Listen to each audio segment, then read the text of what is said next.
تمام. بسم الله الرحمن الرحيم.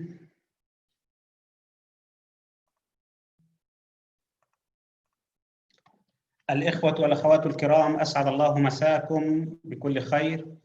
بداية يتقدم معهد خبراء المال للتدريب بخالص الشكر والتقدير لحضوركم اليوم فعالية هذه الأمسية المباركة. ودعونا الآن نرحب بالسيد رون ويليام والأستاذ محمد شاكر. Ladies and gentlemen, on behalf of Money Experts Institute for Training, we would like to welcome Mr. Ron William for being with us today. Thank you, Mr. Ron. والشكر موصول للأستاذ محمد شاكر، خبير أسواق المال والمحلل الفني المعتمد، عضو الاتحاد الدولي للمحللين الفنيين، على المشاركة معنا اليوم للتعريف بواحدة من أهم شهادات التحليل الفني حول العالم. يعتبر السيد رون ويليام واحدا من أشهر المحللين الفنيين على مستوى العالم، حيث يعمل صانع استراتيجيات للاستثمار لدى العديد من المؤسسات المالية الدولية، كما أنه عضواً في مجلس إدارة الاتحاد الدولي للمحللين الفنيين ورئيس الجمعية السويسرية للتحليل الفني، وحاصل على ماجستير في التحليل الفني. كما نود أن نرحب بالأستاذ محمد شاكر، المحلل الفني المعتمد من الاتحاد الدولي للمحللين الفنيين وعضو الجمعية المصرية للمحللين الفنيين ومدير للأبحاث لدى العديد من المؤسسات المالية الدولية. نبدأ الآن فعاليات الأمسية، ومرة أخرى أهلا وسهلا بالجميع وحياكم الله جميعا.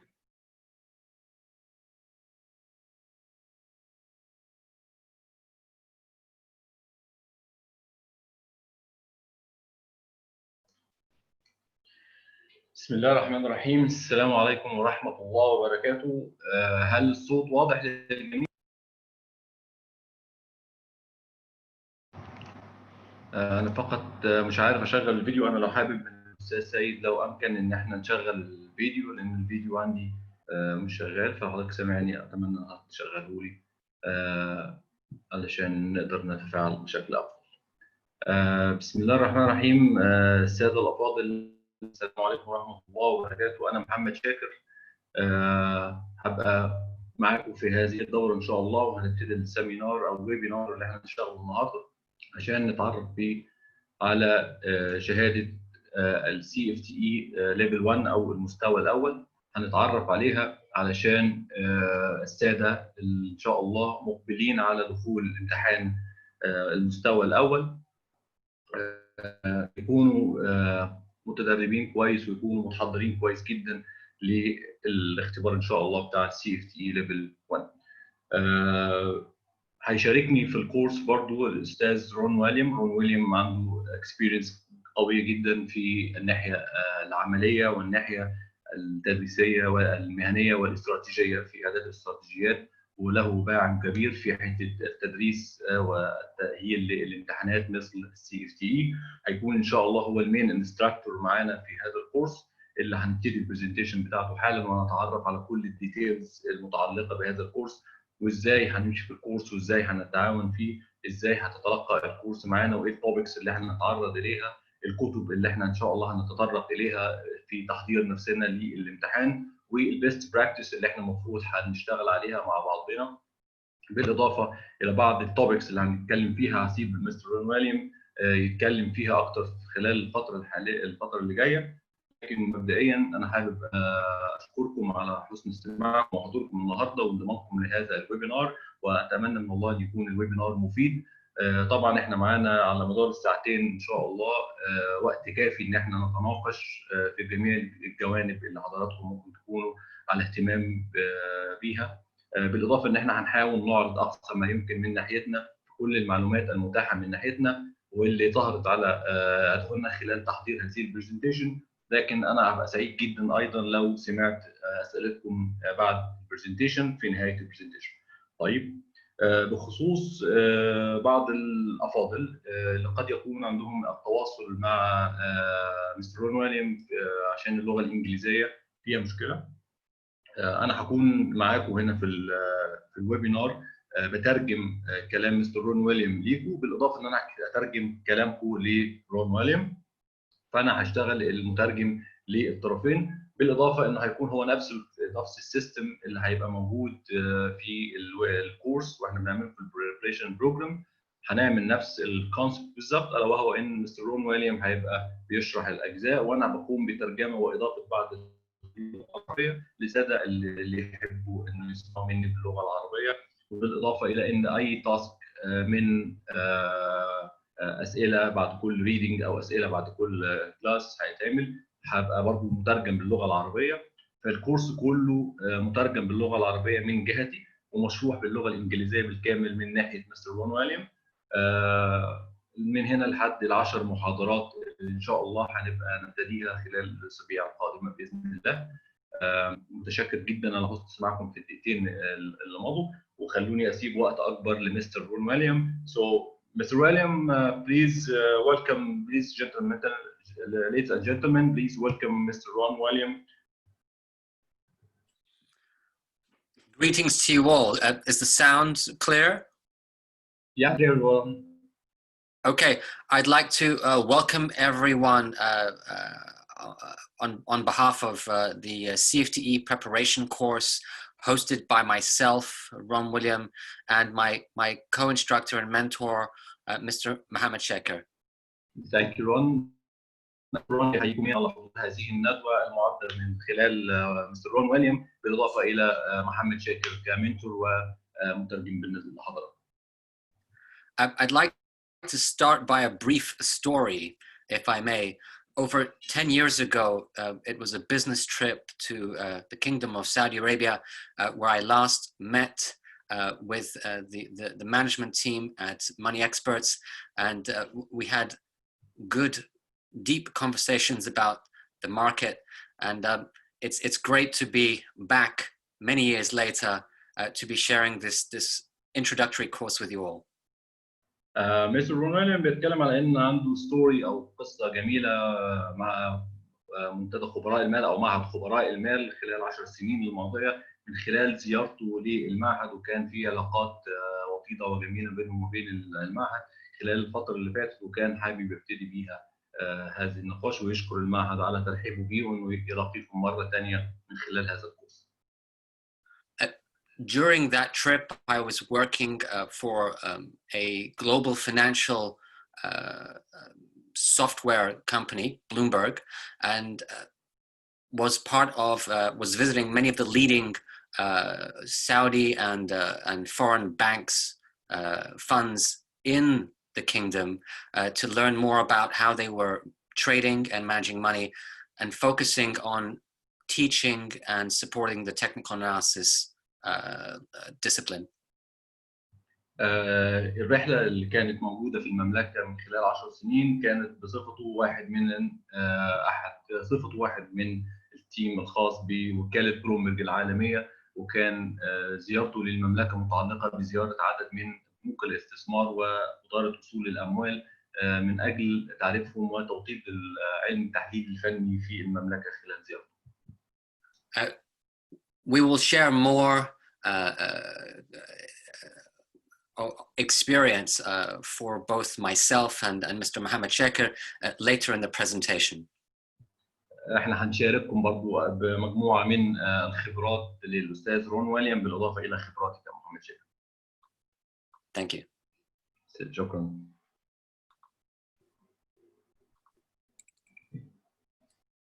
So the first question we must begin with is why technical analysis? أول سؤال نتطرق إلينا في هذا الويبينار وأول حاجة تتطرق إلى ذهننا، لماذا التحليل الفني؟ Why technical analysis؟ ده أول سؤال نتطرق إليه. Now, the key points I want to share, in addition to the points you see on the screen, are the ones that follow. النقاط اللي احنا هنتكلم عليها هي بالإضافة إلى النقاط المطروحة قدامها. The first one is psychology. Technical analysis is a way to quantify and visualize crowd psychology. حضراتكم على الشاشة. التحليل الفني هو خاص بمتابعة وتحليل الكراود سايكولوجي أو سلوكيات المتداولين. Crowd psychology, which drives markets. والتحليل والسلوكيات المتداولين تقود أسواق المال. But also psychology that drives each of us as human beings and traders. وكذلك بتقودنا احنا كمتداولين وكمستثمرين. Let's not forget that people drive markets and emotions drive people. وكذلك يجب أن لا ننسى أن السلوكيات تقود الأفراد والأفراد يعبرون عن سلوكياتهم. We now live in a world with so much external shock that we sometimes forget that people drive markets and emotions drive people. خلال الفترة الحالية يتعرض الأسواق لعدد من الصدمات، لذلك يجب الاعتبار أن السلوكيات المتداولين تقود الأسواق بشكل أساسي، وكذلك المتداولين هم من يفعلون تلك السلوكيات. The health crisis fueled by the COVID-19 pandemic. خاصة الأحداث الخاصة بكوفيد 19 أو كورونا فيروس. The economic disruption. والانهيار الاقتصادي. And the volatility which has been up and down since the crash of March. وتذبذبات الأسعار التي تقود الأسعار إلى الأعلى والأسفل بداية من شهر مارس الماضي. Oil was previously trading below zero for the first time in history and made a historic low at minus $40. بما حدث انه نزل تحت مستوى الصفر ونزل تحت مستوى $50 جون رون $40 $40 تحت مستوى $40 negative zero minus $40 تحت مستوى الصفر سالب $40. And last but not least, the currency market also suffered big volatility with the major currency euro dollar having a big volatile swing. كذلك أسواق العملات قد شهدت مجموعة من التذبذبات خاصة عملة زي اليورو دولار. This is the time to learn about technical analysis. لذلك هذا هو الوقت المناسب لنتعلم ما هو التحليل الفني. And the best way to learn about technical analysis is the professional way. وأفضل طريقة لتعلم التحليل الفني هي الطريقة البروفيشنال في التعلم التحليل الفني. I can say that after 20 years of applying technical analysis in professional active work, both as a strategist and as a trader. وذلك من خلال خبرة تتعدى ال 20 سنة من خلال كونه استراتيجيست أو وضع استراتيجيات and متداول. Also, I serve on the education committee of the International Federation of Technical Analysis. وكذلك تمثيله في اللجنة التعليمية في الاتحاد الدولي للمحللين الفنيين. And high integrity education is a big mission of ours. وأعلى مستويات التعليم الموجودة في المؤسسات الدولية. My final reasons why technical analysis is important to learn. وسبب كون أن التحليل الفني مهم للتعلم. Feel free to write these points down if you wish. هو معرفة النقاط التي تتمنى التعامل معها. I always welcome active and engaged students. بالإضافة أنه دائما أحب التعامل مع المتداولين والمتعاملين بشكل مباشر. Key point, discipline. وكذلك الانضباط المتداولين. Discipline is probably the most important edge that we can all have in order to trade profitably and manage risk. وبذلك حيث أن الانضباط المتداولين يؤدي إلى كيفية إدارة أموال رؤوس الأموال والتحكم في مستويات المخاطر. Objectivity at a time when there is so much noise and volatility. Objectivity is a great benefit of technical analysis. تحديد المهام هي حاجة أساسية في التحليل الفني وكذلك إدارة الأموال شأن مهم جدا. Risk management. إدارة المخاطر. Risk management now more than ever can be more important than the actual reward side of the risk reward payoff. إدارة المخاطر أصبحت حاجة مهمة في المقام الأول فضلا عن أهمية العائد مقابل المخاطرة كمقياس لصحة التداول.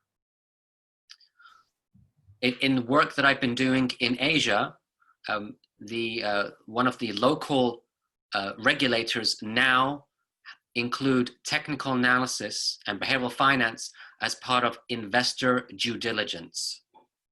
وخلال خلال رون مسافره إلى قامت أحد الجهات الرقابية في آسيا باعتبار أن سلوكيات المتداولين من أهم المعايير الخاصة بالتحقق من المستثمرين قبل بدء التداول.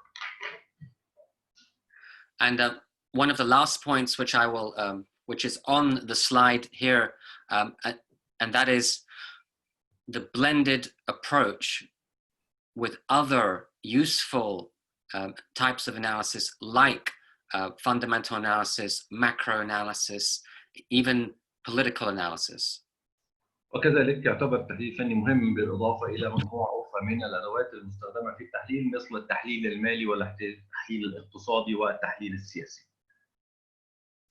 My co-instructor and mentor friend, Mr. Mohammed Shaker, has a level 1 CFA qualification, and he has his own experience of using both technical analysis and fundamental analysis. وكذلك فإن محمد شاكر باعتباره قد نجح في اختبار المستوى الأول من شهادة CFTe فهو على دراية كاملة وتجربة بمدى الترابط ما بين التحليل المالي والتحليل الفني.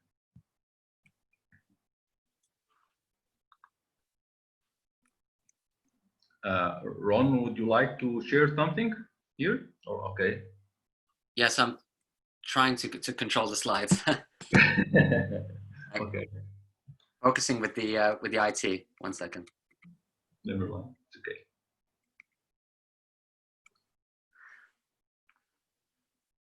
So the last 2 points I'd like to add. Discipline is the first point. The blended benefit using fundamental analysis, the second point on the slide. Third and fourth point, technical analysis can be used across global cross-asset markets. مراجعة النقاط المطروحة قدام حضراتكم. فالنقطة الأولى تتحدث عن الديسبلين أو انضباط المتداولين، والنقطة الثالثة والرابعة تتكلم عن أن التحليل الفني يمكن تطبيقه على مجموعة واسعة من الأصول المالية مثل الستوكس والأسهم والسندات والعملات والفيكسد إنكم أدوات الدخل الثابت والعملات وفيوتشر كونتراكتس الخاصة بالمستقبل العقود المستقبلية. Also, private traders that look to make short-term to long-term trading decisions can use technical analysis to analyze price charts and general statistical analysis. كذلك فإن المستثمر الطويل الأجل يمكن استخدام التحليل الفني لتحديد الاستراتيجيات والأهداف طويلة الأجل وإدارة المخاطر. I encourage all of you to choose your top reasons for learning technical analysis. وأنا أنصحكم بشدة على اختياركم للسبب الأساسي الذي يجعلكم مقبلين على دراسة التحليل الفني. I've shared a list with you. Choose what you feel is most important to you. وسوف يتم مشاركة بعض الأسباب وأتمنى أن تختاروا ما هي أهم سبب رغبتكم في تعلم التحليل الفني.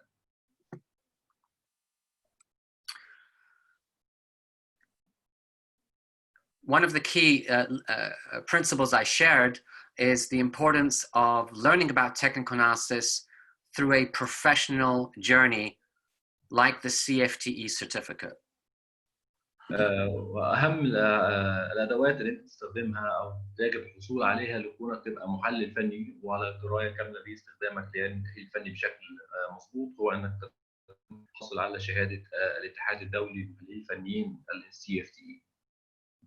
The CFTe certificate is a global gold standard in technical analysis. تعد شهادة ال CFTe هي معيار ذهبي لكونك محلل فني.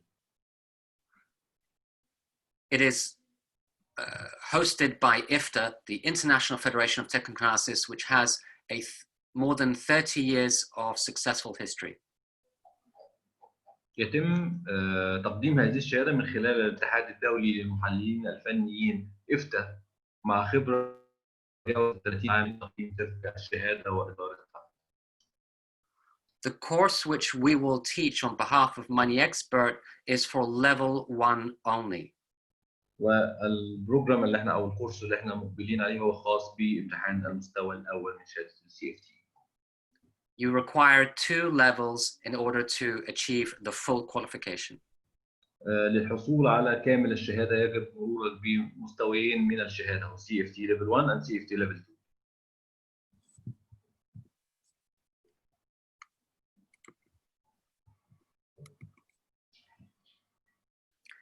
Some key points about the exam. بعض النقاط الخاصه بالامتحان. CFTe level 1 exam is multiple choice exam. امتحان CFTe level 1 هو امتحان اختيار من متعدد، اسئلته اختيار من متعدد زي المثال اللي قدام حضرتك.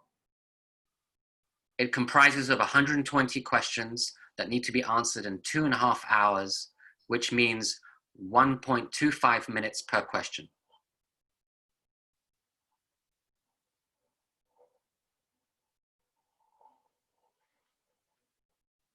This covers a wide range of technical knowledge, usually not involving in-depth actual experience. الاختبار بيختبر فقط المعرفة العامة لقواعد التحليل الفني ولا يتطلب تجربة أو خبرة فعلية قبل الامتحان. Here's one example question that we've shared with you. Technical analysis is the study of A, crowd psychology, B, formations and patterns, C, financial balance sheets, or D, contrarian opinion. Which one do you think the answer is? ده أحد الأسئلة الإكزامبل اللي قدام حضراتكم ده أحد الأمثلة الموجودة من الامتحان وهو السؤال بيقول التحليل الفني يمثل دراسة سيكولوجية الجمهور، الأشكال والأنماط، الميزانيات، الرأي المعاكس. في اعتباركم ما هي الإجابة الصحيحة؟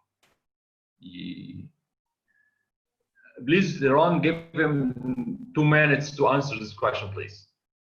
Yep, sounds good.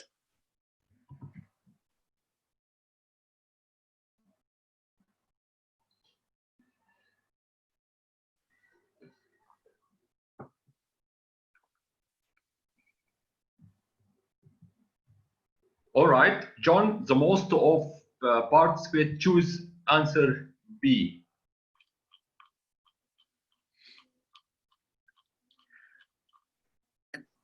So the one answer which the best answer is C. Taysir choose A, Mr. Muhammad Abdallah choose A.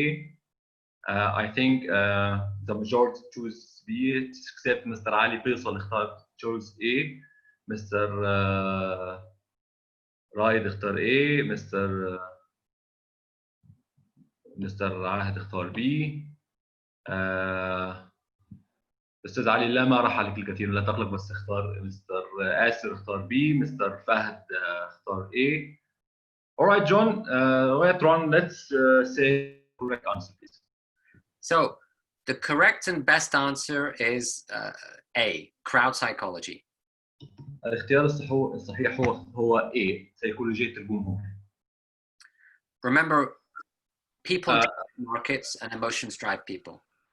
Would you please give me 1 minute to answer this question, Ron? We have a question from Mr. Asser asks why we choose A, not B. Yes, so A and B are technically correct, but A is the primary focus of technical analysis. اختيار A and B اختيار ألف أو باء الاثنين صحاح من المفهوم العام لأسلوب استخدامنا للتحليل الفني، لكن التحليل الفني الأساسي هو دراسة أساسية لسيكولوجية الجمهور، وسيكولوجية الجمهور هو المكون الأساسي للأشكال والأنماط، فبالتالي الأشكال والأنماط هي تابعة للسلوكيات. There are also questions in the exam which are more technical by nature, which focus on indicator signals, certain chart types, and different types of methodologies. وكذلك في الاختبار في عدة أمثلة أو عدة أسئلة تتضمن مجموعة من التشارتس، عدد من المفاهيم وعدد من الاستخدامات التحاليل في السيجنالز الموجودة في الأسواق. So this is only one example. فهذا مثال من تلك الأمثلة. يعني ممكن يكون سهل جدا من وجهة نظر حضراتكم لو احنا قريناه للوهلة الأولى، لكن فعليا هو يعد من الأسئلة اللي ليست سهلة، هو محتاج تركيز جدا في الامتحان. Level 2 is the higher, more advanced diploma, and that is practical analysis of the markets as if you were a trader or portfolio manager. بالنسبة للاختبار المستوى الثاني هو اختبار advanced أو متقدم عن اختبار المستوى الأول، ويتطلب خبرة عملية في التحليل وكذلك كتابة التقارير وتطبيقات جميع المستوى الانديكيتورز والمفاهيم المتخذة في التحليل. Here are some top questions about the IFTA CFTe exam. تلك بعض الأسئلة المهمة حول امتحان ال CFTe. Question 1, can I take the examination in my own language? السؤال الأول، هل يمكنني الامتحان باستخدام لغويتي، اللغة الخاصة بي؟ The IFTA CFTe exam is one of the very few exams which is multilingual, available in English, Arabic, German, Spanish, French, and Chinese. اختبار المستوى الأول والثاني من امتحان ال CFTe من الامتحانات القليلة التي توفر عدد من اللغات في الامتحان، فلغة الامتحان متوفرة باللغة الإنجليزية، العربية، الألمانية، الأسبانية، الفرنسية والصينية. Question 2, everyone's favorite question, what is the pass rate? الاختبار الثاني، ما هو نسبة النجاح؟ We all want you to pass. اختبار المرور يعني rate pass. And in order to pass, the pass rate is 60 to 70%. ومن أجل أنك تعد من ناجح في المستوى الأول يجب أن تكون فوق مستوى من 60 ل 70% حتى تضمن نجاحك في الامتحان. We have a question on, is there an advantage of taking either English over Arabic? كان في سؤال حالا من الأستاذ سوري عبد الرحمن بيسأل هل في أي ميزة في إن احنا ناخد الامتحان باللغة الإنجليزية عن اللغة العربية؟ My honest answer is it's a personal choice. What you feel is the strongest language to do this exam is the language you should choose.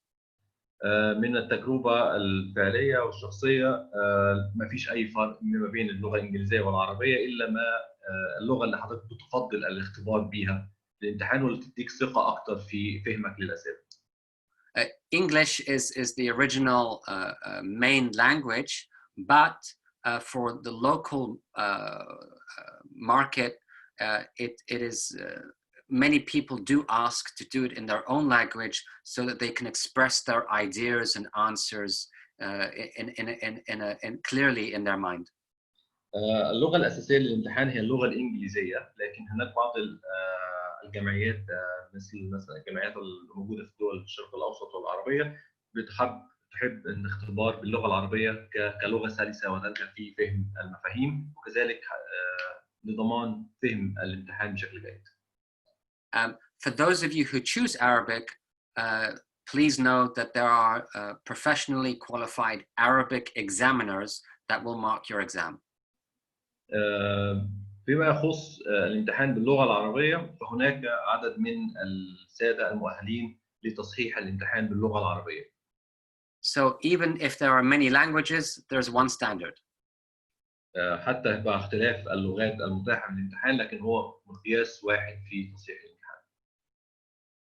The next question we have on the slide, does IFTA distribute the final exam grade? And the answer is for level 1, the results are released immediately on the same day because it's an electronic exam. فيما يخص بالسؤال هل يتم الإفصاح عن النتيجة من خلال الاتحاد الدولي للمحللين الفنيين، فبالنسبة لاختبار المستوى الأول فإن النتيجة تظهر تلقائيا بعد انتهاء الامتحان. At level 2, there is a longer exam result time. That's 6 weeks because there's more analysis, chart analysis, and essay writing that needs to be marked. فيما يخص الامتحان المستوى الثاني فهو يكون أطول من امتحان المستوى الأول، ويخص بمجموعة من التحليلات والكتابات وإعداد التقارير للتحليل واستخدام جميع المفاهيم التحليل الفني، ويكون الامتحان باللغة العربية. One of the very popular questions, question 4, how long does it take to prepare for the exam? بالنسبة للسؤال الرابع، ما هي المدة المرشحة لي قبل دخول الامتحان؟ We recommend a minimum study period of 3 months for level 1 and 6 months for level 2. من المرشح ان حضراتكم تستغرقوا مده 3 شهور للاعداد لامتحان المستوى الاول و6 شهور لامتحان المستوى الثاني. In the next slide, we will tell you specifically how many hours. وفي المخطوطات المقادمه هنعرف بالضبط كم ساعه محتاجينها لنجاح او المرور من المستوى الاول من التحليل الفني. It's important that we're very specific with you so that you can be as prepared as possible. مهم جدا ان احنا نكون متخصصين جدا ودقيقين ومركزين يعني بشكل دقيق جدا على حسب ما يمكن لضيق الوقت المتاح. The next question, and then I'll come to the questions in the chat. Okay. So 2 more questions which we can read off the slide as prepared for this introduction, and then we can answer the questions in the chat. So quickly and briefly, question 5: can I sit both levels of CFTe on the same day? Personally, I would recommend that you do it on different days. And officially, level 1 is offered all year round, so it can be possible but not recommended. فيما يخص السؤال هل يمكنني اجتياز الامتحان المستوى الاول والمستوى الثاني في نفس اليوم؟ نصيحه مستر رون ويليام هو الامتحان متوفر خلال العام، لذلك يفضل ان تاخذ الامتحان في يومين منفصلين. And then the final question on the slide before answering the questions in the chat room, the exam date. As we just said, the CFTe level 1 exam is offered all year round. It's computer-based through Pearson VUE, our examination partner. But level 2 is only available twice a year during the spring and autumn. فيما يخص امتحان الليفل المستوى الأول من امتحان من شهادة CFTe فهي متاحة خلال العام، أي وقت حضرتك ممكن تختار فيه الامتحان الوقت اللي يناسبك من خلال بعض من السنترز أو الشركاء للاتحاد الدولي للمحللين الفنيين، والامتحان بيكون كمبيوتر بيزد، يعني الامتحان بيكون على الكمبيوتر، بخلاف ليفل 2 بيبقى ليه امتحانين في السنة، هو ده اللي محتاج تقعد فيه، مرة بيبقى في الخريف ومرة بيبقى في الربيع. Now, looking at now we will answer the questions in the chat room. Yeah, can I choose 1 or 2 of the questions? Yeah, Mr. Asser asked frequently. Okay, let me check, please. I see there's a question on knowledge, zero knowledge. Mr. Abdurrahman said, is there any certain advantage of taking the exam in English rather than Arabic? I think we answered this question already. Yes. الأستاذ عبد الرحمن، الفرق الوحيد ما بين اجتياز حضرتك للاختبار باللغة الإنجليزية عن العربية هي تفضيل حضرتك للغة. هل لو الإنجليزية مناسبة لحضرتك فأوكي دي ما فيش مشاكل، لو العربية بالنسبة لبعض الأفاضل هي المفضلة ليهم فكذلك الاجتياز باللغة العربية، لكن الترجمه من اللغه الانجليزيه للعربيه بتكون بشكل بروفيشنال بحيث لا تدع مجال للشك في فهم السؤال بطريقتين مختلفتين ما بين الانجليزيه والعربيه. Mr. Asser asked, is the level 2 language with Arabic language? Yes. Ron answered this also. The level 2 متاح أيضا الاختبار باللغة العربية والإنجليزية. Ron, this is a question from Mr. Ibrahim. Out of the 120 questions, how many questions should I answer right to pass the exam? Yes, so the pass rate is 60 to 70%. That changes from year to year. So it's 60 to 70% of 120 questions. أستاذ إبراهيم كان سؤال حضرتك من مجموع ال 120 سؤال كام سؤال يتيح لي اجتياز هذا الامتحان؟ حضرتك محتاج من 65 أو من 60 ل 70% سوري من 60 ل 70% حتى يتم اجتياز الامتحان، فحضرتك محتاج على الأقل 60% من ال 120 سؤال يكونوا صح علشان تجتاز الامتحان.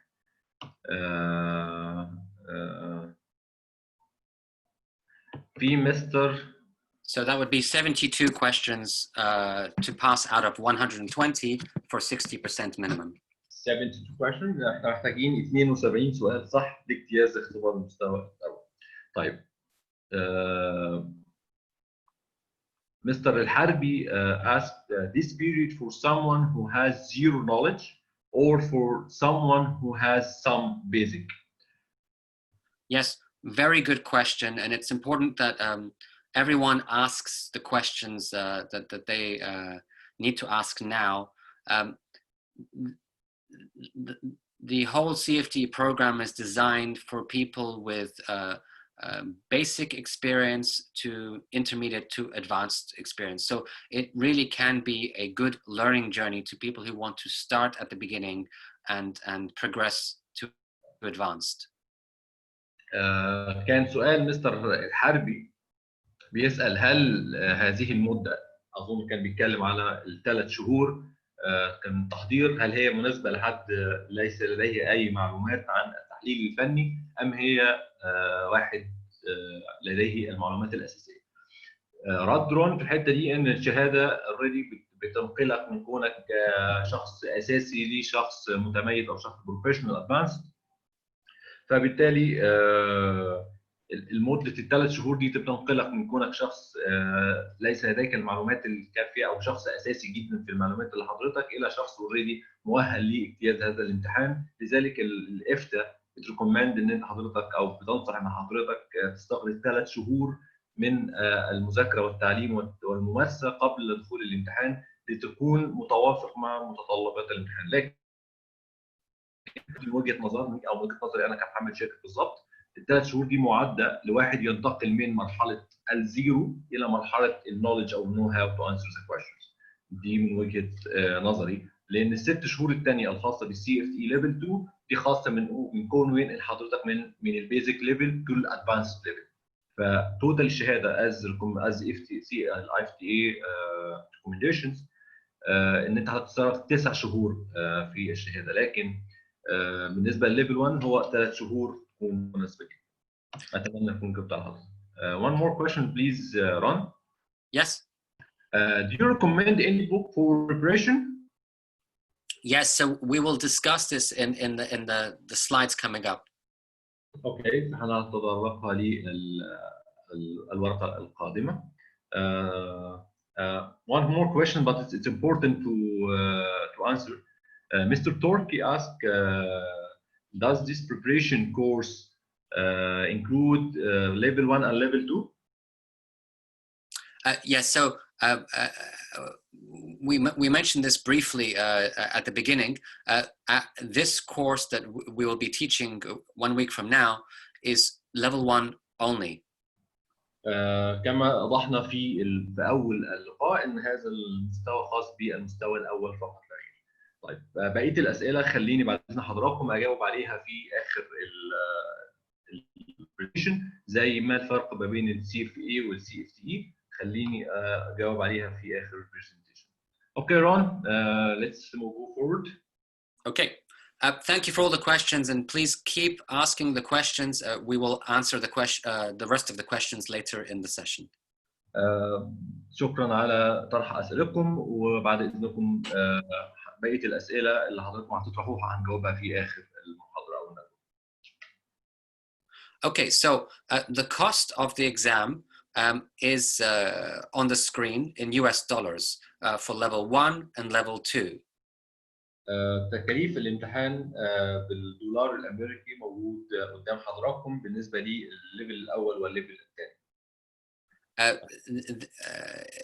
There are two options. Option 1, if you are a member, then there is a big discount as a member for the exam, and option 2 for non-members. هناك اختيارين. الاختيار الأول كون حضرتك عضو أحد الجمعيات التابعة للاتحاد الدولي، والأوبشن الثاني هو متقدم ليس عضو في أحد الجمعيات التابعة للاتحاد الدولي. For candidates that choose the membership discount route, we have highlighted 3 societies, international societies, that can be selected. بالنسبة لي لو حضرتك حابب تستفيد من الخصم أو هو الفرق ما بين كونك عضو أو ليس عضو، من خلال أن حضرتك تكون عضو أحد الجمعيات المذكورة قدام حضراتكم مثلا والتكاليف الخاصة بها. The British Society, the Japanese Society, and the Egyptian Society. الجمعية الإنجليزية والجمعية اليابانية والجمعية المصرية. These are the world societies that are part of IFTA. ودول مجموعة الجمعيات التابعة للاتحاد الدولي الإفتا. هم 23 جمعية تابعين للاتحاد الدولي. حضرتك ممكن تكون أحد تلك الجمعيات. Every year we host a global IFTA conference, and this year will be an online conference hosted in late October. كل عام بتتبنى أحد تلك الجمعيات الاجتماع السنوي للإفتا، لكن السنة دي إن شاء الله هيتعمل أونلاين خلال شهر أكتوبر. It will be a 24-hour conference. For the first time ever we are doing this, and we will have leading speakers like Mr. John Bollinger, Dr. Van Tharp, and Larry Williams.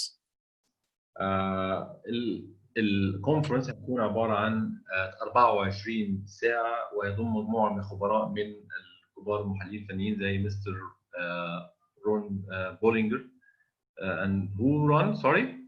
Dr. Van Tharp, Dr. Van Tharp, okay. leading trade psychologist, and Larry Williams, one of the championship traders. All right. Mr. Bollinger, right? Yes, and Mr. John Bollinger, the creator of Bollinger Bands. Mr. Bollinger أحد أهم المحللين الفنيين، وهو مخترع مؤشر بولينجر باند.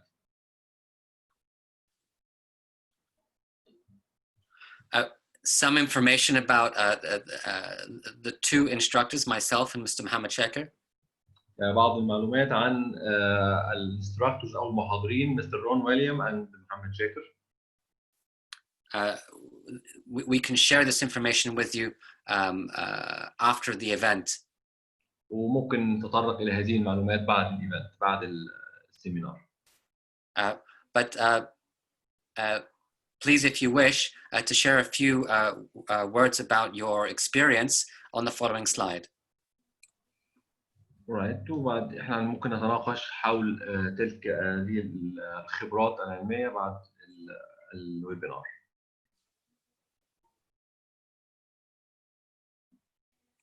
The key books that we recommend to go back to the question that was asked. فيما يخص الكتب اللي سوف نتعرض إليها طبقا للسؤال الخاص بالكتب اللي سوف ندرسها خلال الكورس. Technical analysis of stocks and trends by Edwards and McGee. It's one of the classics. All right. Mr. كتاب إدوارد and McGee, Technical Analysis of Stocks Trends, تحليل اتجاهات الأسعار الأسهم. Technical Analysis of Financial Markets by Mr. John Murphy. كتاب جون ميرفي Technical Analysis of Financial Market تحليل فني للأسواق المالية جون ميرفي. Technical Analysis explained by Mr. Martin Pring. technical analysis explain توضيح التحليل الفني مستر مارتن برينج. And a specialist book on computer analysis by Charles Lebeau. وكتاب متخصص في التحليل الرقمي والكمبيوتر التحليلي هو مستر Technical Trader's Guide to Computer Analysis of Future Market. For a specialist chart analysis, Japanese Candlesticks by Steve Nissen. كتاب الشموع اليابانية ستيف نيسن. Point and Figure Analysis by Mr. Jeremy Duplessis. كتاب Point and Figure أو بنسميها النقطة والرقم مستر بريستيجيوس جيرمي. And then additional reading is available on the by IFTA with their own study guideline. بالإضافة لبعض المواضيع الخاصة المرشحة من قبل الاتحاد الدولي الإفتا. And part of that additional reading includes Trading Psychology by Dr. Alexander Elder. ومجموعة من النقاط الإضافية من كتاب Trading for Living مستر دكتور ألكسندر إلدر.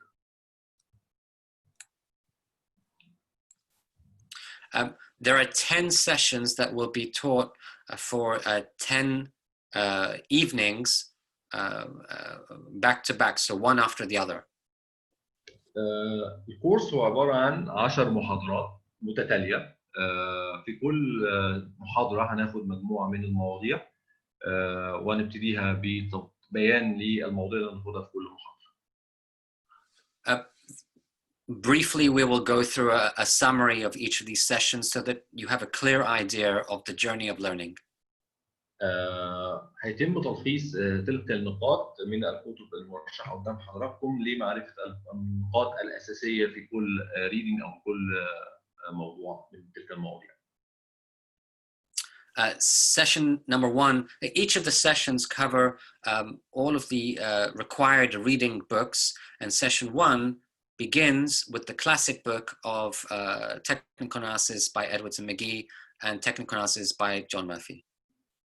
دائما ما بتكون المحاضرة الأولى هي خاصة بالأساسيات التحليل الفني، فخلال المحاضرة الجزء الأساسي من جميع الكتب الفنية التحليل الفني وأهمهم كتب زي مستر إدوارد ماجي ومستر جون ميرفي. أول سيكشن فيهم خاص بالأساسيات التحليل الفني. So key examples are foundation principles of technical analysis, like the theory of technical analysis, Dow theory, patterns, trend lines, support and resistance. سنتعرف خلالها على نظرية داو، بعض الأشكال السعرية الأساسية، مستويات الدعم والمقاومة، خطوط الاتجاه وقنوات الاتجاه، وكذلك بعض الكونسبتس الخاصة زي الفوليوم والأوبريتورز. For those of you who are learning this for the first time, it's a great foundation step. وده يعد أساس قوي جدا في كأول محاضرة كبداية لهذا الكورس. And even some of you more experienced students, this will be useful to you as a revision and as a preparation for the exam itself, because we will be giving you specific question bank to prepare for the test. حتى على الرغم إن كان أحد حضراتكم على دراية كاملة بتلك المواضيع، فالتطرق لها مرة أخرى يعد من نوع من أنواع المراجعة وتحضير في الذهن من أجل الاختبار، بالإضافة إلى أن احنا بعد كل محاضرة هيبقى في مجموعة من الأسئلة التحضيرية من خلال أحد الكويشن بانك الخاص بينا للتحضير للامتحان زي السؤال اللي حضراتكم شفتوه قبل كده. Remember, it's a 2.5-hour exam where you must answer 120 questions, which means just 1 minute or so per question. وذلك بهدف حضراتكم سوف تتطرقوا في الامتحان إلى 120 سؤال خلال 2.5 ساعة. ده معناه إن حضرتك لكل سؤال مسموح له بدقيقة أو ربع من الامتحان، فلذلك لازم تكون المفاهيم الأساسية حاضرة مع حضرتك للامتحان. Session 2 will focus on the same book by Edwards and McGee, but also the book by Martin Pring, and this will cover subjects like reversal patterns, gaps, and trend lines. خلال المحاضرة الثانية هنكمل برضو مع كتب إدوارد أنماجي ومارتن برينج، بالإضافة لجزء من كتاب جون ميرفي الخاص بالتايم سايكلز، الدورات الزمنية والجابس والمومنتس. Time cycles and market timing is one of my key specializations, which I would be happy to speak about for much longer, but it will just be a brief part of session 2. خلال المحاضرة الثانية الجزء الخاص بالتايم سايكلز أو الدورات الزمنية هي أحد تخصصات مستر رون ويليام العملية، لكن سأتطرق إليها خلال المحاضرة الثانية بشكل سريع جدا وليس بشكل منسق معمق جدا. If you would like more information on time cycles, we can share recommended books, and also I have included key examples of my market analysis, which features time analysis in the chat room at the top. في حالة ما إذا كان أحد السادة الحضور في حاجة للمعرفة مستفيضة بخصوص الدورات الزمنية، فممكن نرشح لحضراتكم بعض الكتب اللي ممكن تقروها، بالإضافة إلى بعض الأمثلة معدة من خلال رون ويليام عن الدورات الزمنية ممكن نشيرها مع حضراتكم. I've included a global market outlook. هيشارك مع حضراتكم الرؤية عامة عن الاقتصاد العالمي أو الأسواق العالمية. And then related media interviews about the crash and the oil market. وبعض الفيديوهات والمقابلات التلفزيونية عن الانهيارات اللي حصلت على الأسواق المالية. At the very end of this presentation, we will challenge you with a local chart of the Saudi market to ask your perspectives about your market. وبنهاية هذه المحاضرة سيتم مناقشة حضراتكم واختبار حضراتكم بشكل أدق في أحد المؤشرات من السوق السعودي لنرى ما هي قدراتكم على تحليل الوضع في الأسواق. Session 3 is focusing specifically on the Martin Pring book, and that covers subjects like momentum, relative strength, moving averages, longer-term cycles, and sentiment indicators. في المحاضرة الثالثة هنتطرق إلى جزء ثاني من كتاب مارتن برينج وخاص بالمومنتم انديكيتورز أو المؤشرات الزخم، وبعض من المؤشرات الخاصة بالمتوسطات طويلة الأجل والدورات الزمنية الطويلة، وبعض من مؤشرات قياس السنتمنت أو السنتمنت. Good question in the chat, which I'm happy to answer now because it's relevant. What do you think? Which one? The last question from Mr. Mohammed Abdallah. This is very old books. Is it effective or is there any updates? For my perspective, it's very, very, very important questions. يعني مستر عبد الله سؤال مهم جدا جدا جدا. بخصوص السؤال بيقول هذه الكتب قديمة الإصدار، هل هي ما زالت فعالة؟ وهل هناك أي تحديث؟ حقيقة الأمر أن Okay, Ron, can you answer or would you like me to answer? It would be great. Let's both answers. I'll give a brief one, and then please add with your answer. Yeah, sure, please. Yes. So my brief answer is yes and no. الإجابة المختصرة هي نعم ولا في نفس الوقت. So yes, these books are very important because they are timeless foundational principles of markets and technical analysis which never change. نعم، هذه الكتب قديمة لكن هي الأساسيات المهمة جدا في علم التحليل الفني وبناء المعلومات الأساسية. And then also there are, to answer the other part of the question, yes and no, there are new updates, literature. This is not part of the exam, but we can recommend it to you for further learning. الجزء الآخر من السؤال بخصوص هل هي فعالة ولا لا؟ نعم، هي جزء نعم أو لا، هي فعالة، بالإضافة إن في هناك بعض التحديثات الخاصة ببعض المواضيع منها، يمكن هي خارج الامتحان، لكن يمكن ان احنا نسبورت حضرتك بيها او نقول لحضرتك بالظبط فين هي ممكن هتقراها. Okay, and please share your perspective. From my perspective أو من وجهة نظري I'm totally agree with you Ron. أنا متفق جدا مع اللي قاله رون. هذه الكتب تعد من الكتب الأساسية وفيها المفاهيم الأساسية اللي محتاجة أي محلل فني يبقى على دراية بيها بنسبة 100% قبل الانتقال إلى المستويات المتطورة والأدفانسد منها. بخصوص هل هي effective؟ Yes it is. هي فعالة جدا، بالدليل ان كلنا بنحتاج ان احنا نقرا الكتب دي مره بعد مره بعد مره. الى الان على الرغم من عندي حوالي 15 سنه من الخبره في مجال اسواق المال، الا ان كتاب جون ميرفي من اكثر الكتب المقربه الى قلبي، بحب اقراها من وقت الى الثاني للاسترجاع.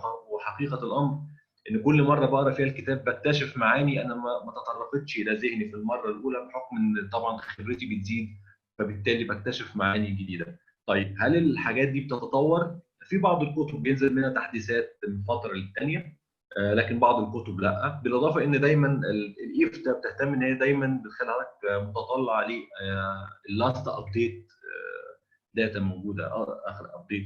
لذلك هم حضرتك هتلاقي بالاضافه الى جزء خاص بالبوينت اوف فيجر ككتاب خاص، هي في ريدنج برضو خاص، اديشنال ريدنج في الافتاء بترشحه لحضرتك بجانب الكتاب، لهدف ان حضرتك تكون ابديتد بكل المعلومات المتاحه في السوق.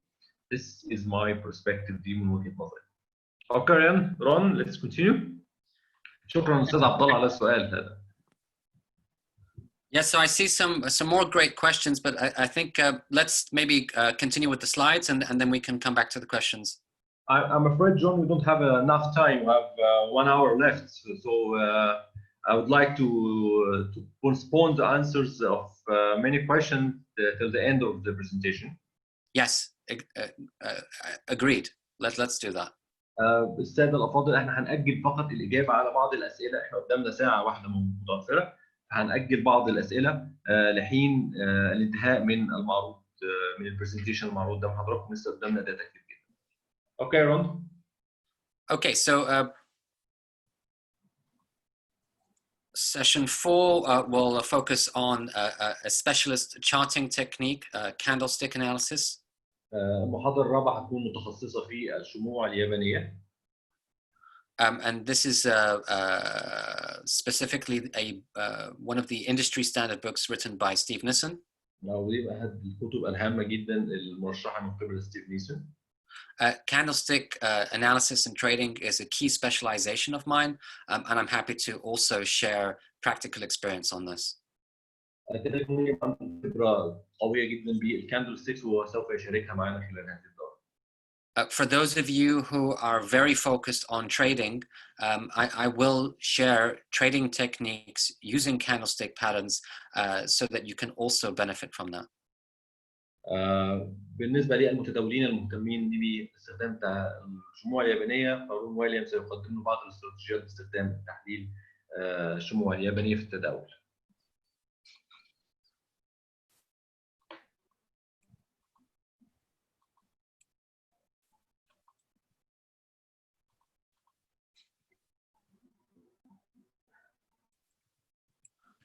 Session 5 is another specialist charting technique, point and figure, and that book is by Jeremy Duplessis, and we'll cover the introduction and practical examples of that. في المحاضرة الخامسة احنا هنتطرق لكتب البوينت فيجر او النقاط والارقام، ودي خاصة بالتمهيد للبوينت فيجر، سنتعرف عليها من خلال النقاط الأساسية في تحليل البوينت فيجر. This is a old classical chart technique, which some people might think is not relevant, but in my experience, it can be very useful for trend analysis in volatile markets. تعد البوينت فيجر من أحد المدارس القديمة، وقد تعتبر الناس من أحد المدارس القديمة جدا في التحليل، لكنها افكتيف وفعالة جدا في تحليل الأسواق، خاصة الأسواق اللي تمتاز بمستوى عالي من التذبذب.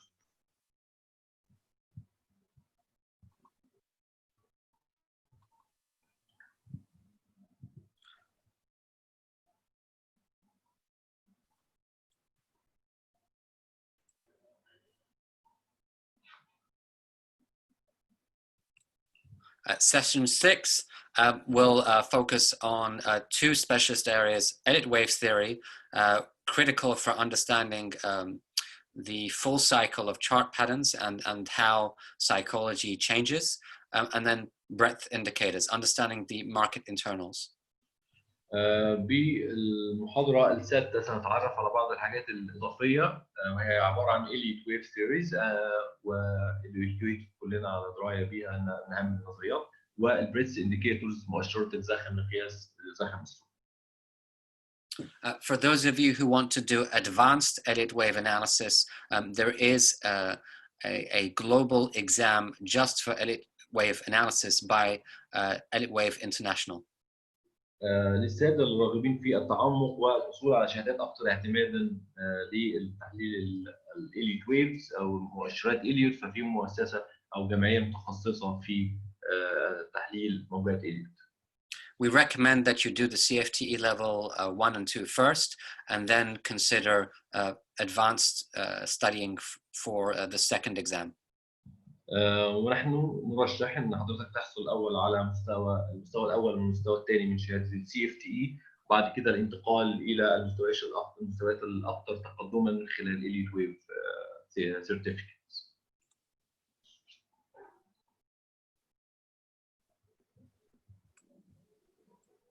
Session 7, focusing on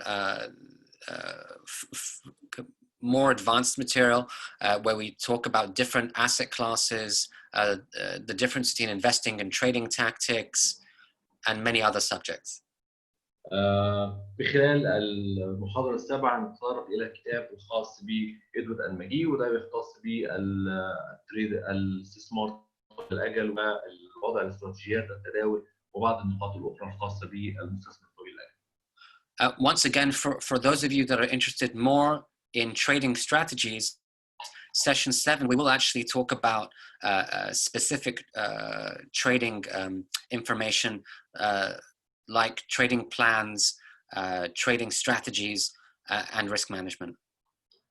بالنسبة للسادة المهتمين أكثر بالاستراتيجيات التداول، فإن المحاضرة السابعة ستكون هي المحاضرة الأهم بالنسبة لهم من خلال التعرف على استراتيجيات التداول وخطط التداول وكيفية إدارة الأصول والمحافظ. In the future, we may consider doing a trading course, but the main focus now is the CFTe exam. لربما في المستقبل من المتوقع ان احنا قد نحضر كورس خاص بالتداول، لكن هذا الكورس فقط خاص بشهاده CFTe level 1. Session 8 is focusing more on trading systems, and that's where it will be important to read the book by Charles Lebo. المحاضرة الثامنة هتكون خاصة بالكمبيوتر سيستمز، وده مهم جدا ان احنا نتطرق اليه ونتم قراءة بعض الكتب. This will not be in depth. This is primarily focused for basic level and preparation for the multiple choice test. هذه المواضيع ليست متعمقة جدا في كيفية إعداد السيستمز، لكنها معلومات أساسية ومعلومات مبدئية من أجل فقط اختبار أو المرور بين الاختبار CFTe level 1. Session 9 is focusing on one of my favorite subjects, trading psychology. ومحاضرة التاسعة خاصة بالتريدنج سايكولوجي أو سلوكيات المتداولين. This is another specialization of mine and one of my most important over the years. وده أحد اهتمامات مستر رون ويليام هي السايكولوجي وتفضيلاته خلال السنوات العديدة. The book we will use is by Dr. Alexander Elder. I will also recommend other books, including the book by Dr. Van Tharp, one of the keynote speakers at this year's IFTA conference. أحد الكتب الأساسية اللي بيرشحها رون في هذه المحاضرة هي كتاب دكتور ألكسندر إلدر، بالإضافة لبعض الكتب اللي هيرشحها خلال أيضا المؤتمرات أو المحاضرات الجاية. For those of you who are focusing on more on trading, this would clearly be an important session for you. والمهتمين بالتداول في المحاضرة التاسعة.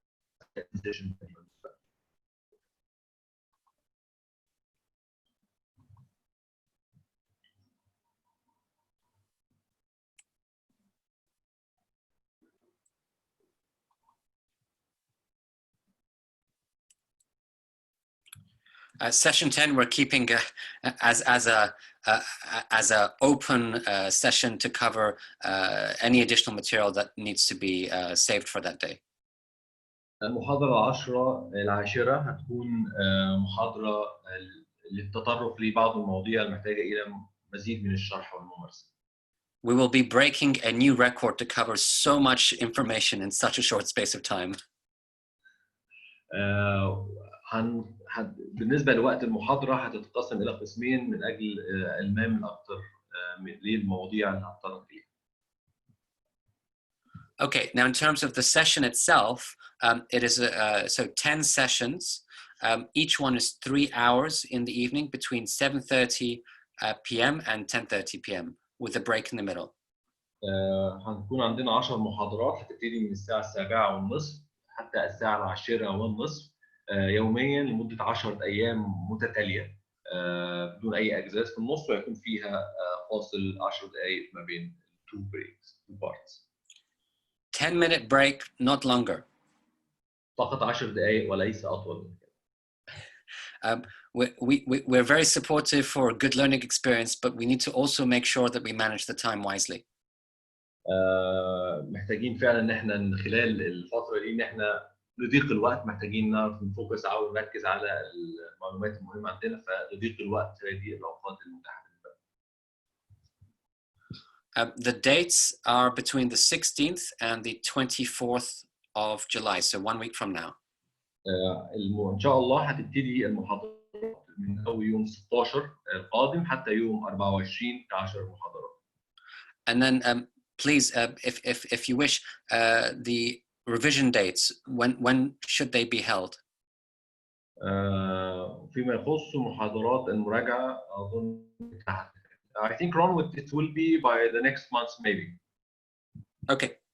For those who choose to take the exam, as you just said, the following month. بالضبط، احنا كده معانا 10 ايام من الشرح، بالاضافه عندنا بعض الايام للمراجعه، هي 3 ايام مراجعه هتبقى في الشهر اللاحق طبقا للترتيبات بعد كده مع المعهد.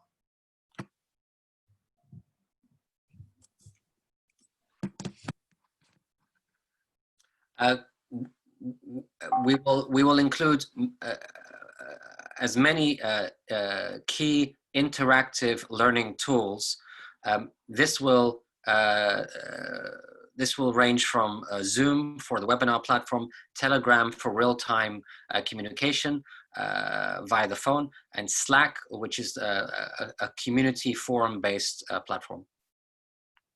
فيما يخص التواصل ستكون محاضرات باستخدام التكنولوجيز او التطبيقات التكنولوجيه، هنبقى محاضرات على زوم، وكذلك ان احنا اي اسئله او استفسارات هتكون من خلال ارسال رسائل نصيه على التليجرام او تشارتات على التليجرام. بالاضافه احنا هنسجل سلاك بما يخص المحاضرات والاختبارات. Rules and conditions. We can briefly go through this just to save some time. The first point is, of course, candidates must attend on time. Timing is everything. We have limited time already, so it's very important that everyone attends on time, and we encourage you all to attend all 10 sessions to avoid missing important information for the exam. الشروط والقواعد، اول حاجه لضيق الوقت، احنا على المقدمين على الامتحان لازم ان يحضروا في الوقت المحدد، وللاسف احنا ما عندناش وقت كبير في الكورس 10 ايام، فلازم نستغل الوقت المتاح لنا بشكل فعال جدا، لذلك يجب حضور المتقدمين للامتحان في الوقت المخصص ليه. For many years, I lived and worked in Switzerland, so I will be asking you all to have Swiss timing. بخبره ران، فهو شغال في الجمعيه السويسريه، فهو محتاج جدا اداره، هو على خبره كبيره جدا باداره اللغه. The candidate, we do also want to make sure, because we will be doing this online, that you choose the best environment for learning. So if you're at home, if you can just choose a silent space where you can listen and learn to the information that we share. وبما ان الكورس عباره عن اونلاين كورس او كورس عباره عن الانترنت، فرجاء يعني حضرتك تختار مكان مناسب للتعلم خلال يكون مكان هادي، بهدف ان حضرتك تبقى قادر ان انت تسمع كويس وتشارك كويس من خلال الكورس وتتعلم كل الاساليب المتطرق اليها في الكورس. We know this can be a difficult challenge during the current time when we're at home in this lockdown, but if we can find the best suitable place, that would be best for learning. ونحن على علم بالظروف الحاليه لبعض الناس وظروف الحظر، لذلك احنا بنحفز مكان في الكورس. Suitable where? So kind of learning or business clothes is recommended. فيما يخص الملابس، نفضل نكون حضرتك تحضر الكورس بملابس مناسبه خاصه لازم تكون مريحه خلال فتره الكورس، يفضل يكون زي مناسب ورسمي يكون افضل. It will help with the learning experience. وده هيساعدك في التعلم جيدا. Most importantly, we ask that before and after every session, you do the work. So reviewing the reading recommendations, and then reviewing the education slides that we share with you afterwards. مهم جدا خلال بعد المحاضرة وقبل المحاضرة إن تقروا السلايدز اللي احنا هنديها لحضراتكم، والسلايدز هتكون باللغه العربيه واللغه الانجليزيه. اللي حابب يعني معظمكم لو حابب اللغه العربيه فهتكون السلايدز باللغه العربيه، فيحفز ان حضراتكم تقروا السلايدز او البرزنتيشن قبل المحاضره وبعد المحاضره لضمان الفهم الجيد. The key success, the key to your success is that we both work hard together. We give you our commitment as instructors, but we need your commitment as students. ولضمان النجاح كلا الطرفين حضراتكم واحنا هنبذل جهد قوي من اجل الوصول للهدف الاساسي. لذلك زي ما احنا بنعرض لحضرتك التزامنا التام من خلال الشرح وحضورنا ودعم حضرتك بالمعلومات الاساسيه، كذلك احنا بنتمنى من حضرتك الالتزام التام بالشروط اللي احنا هنتطرق اليها. The same principle is needed for practicing the questions, and you will be given specific question banks for each of the sessions. وكذلك ده يشمل الإجابة على بعض الأسئلة اللي احنا هنديهم لحضراتكم للإجابة عليها من خلال الكيو بانك بتاعنا بعد كل سيشن، بعد كل محاضرة. We will be mentoring you through this process. ونحن سنساعدك وننصحك خلال هذه المراحل. Some of the questions will be answered in public, except for those for very specific questions. So perhaps on the Telegram, phone application, or Slack. بعض الأسئلة هيتم الرد عليها من خلال الأساليب العامة، لكن بعض الأسئلة المتخصصة جدا سيتم الرد عليها بشكل منفصل من خلال التليجرام أو Slack.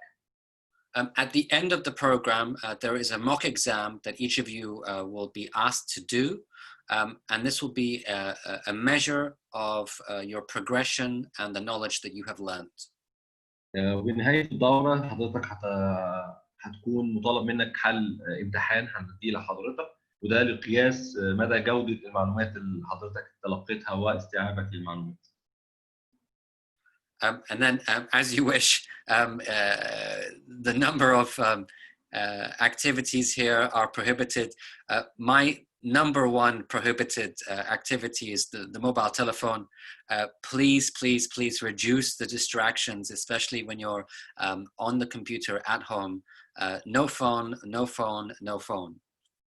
وبعض الأنشطة نتمنى من حضرتك إن هي تكون أو من حضراتكم إن هي تكون ممنوعة خلال وقت الكورس، أهمها التليفون والمكالمات الهاتفية. And then finally, we really ask for your trust and support in the guidance that we give you. وفي النهاية نتمنى من حضراتكم تدعمنا من خلال التوجيهات اللي احنا هنساعد حضرتك بيها.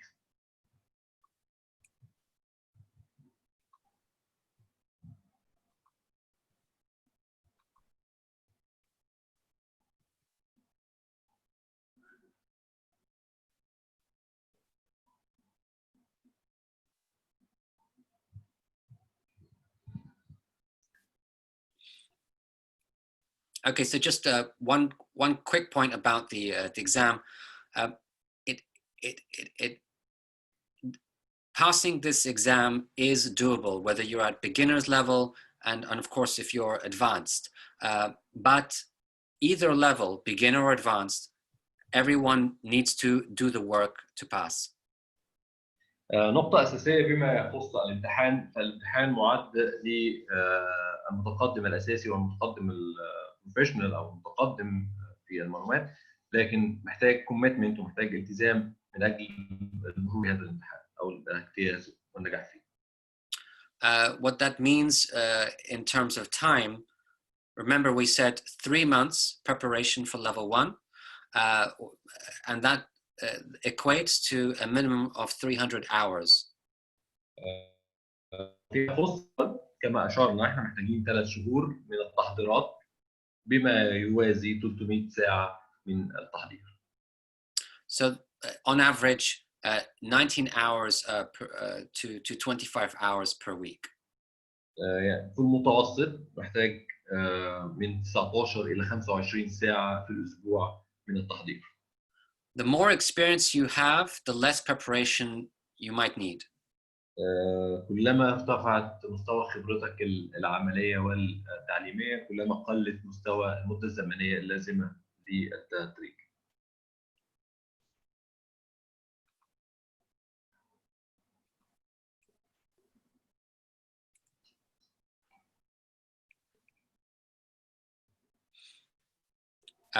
This is just a useful lesson to keep in mind. There's no fast way to gaining $1 million or any other currency, but the best advice that we would give is in practicing as much as possible. Read, practice, solve problems and develop. Read, practice, solve problems and develop. كمان ليس هناك طريق سريع للحصول على أو كسب $1 مليون.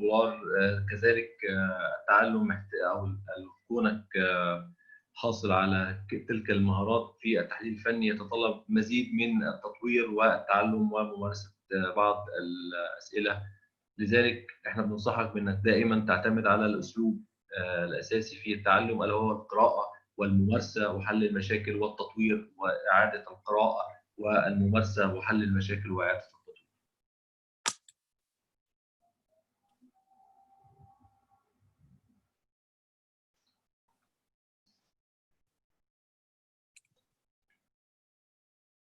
This is the final target, and we hope for those of you who choose to do the course and the exam that you can have your name on the certificate after the course. وهذا هو الهدف الأساسي لنا جميعا أن حضرتك تحصل على تلك الشهادة وعليها اسم حضرتك بعد نهاية هذا الكورس. طبعا المستوى الأول والثاني. Now, in the final part of our discussion, we'd like to challenge you with a market review of the local Saudi market. وكجزء أخير من هذه الندوة الويبينار احنا محتاجين نختبر أو نتحدى بعض السادة الحضور فيما يخص بعض المؤشرات في السوق السعودي وهو الأساسي المؤشر العام للسوق السعودي.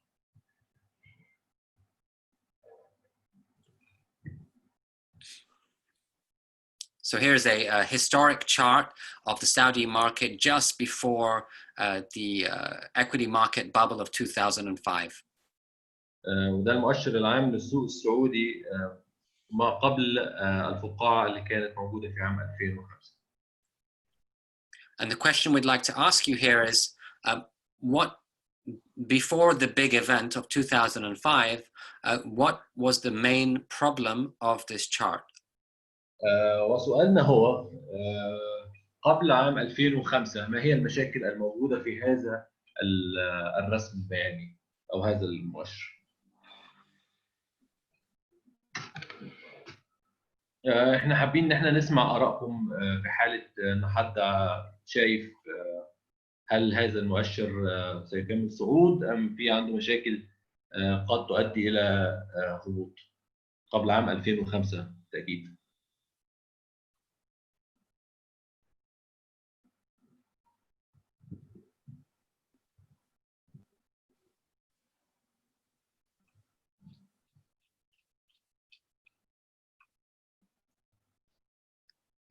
All right, Ron, we have two answers. The first one is from Mr. Abdurrahman.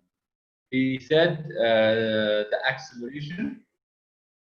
Mr. Taysir said very strong uptrend. Mr. Ather said downtrend. Mr. Ahad say up. Mr. Saud 111 said the last two candles.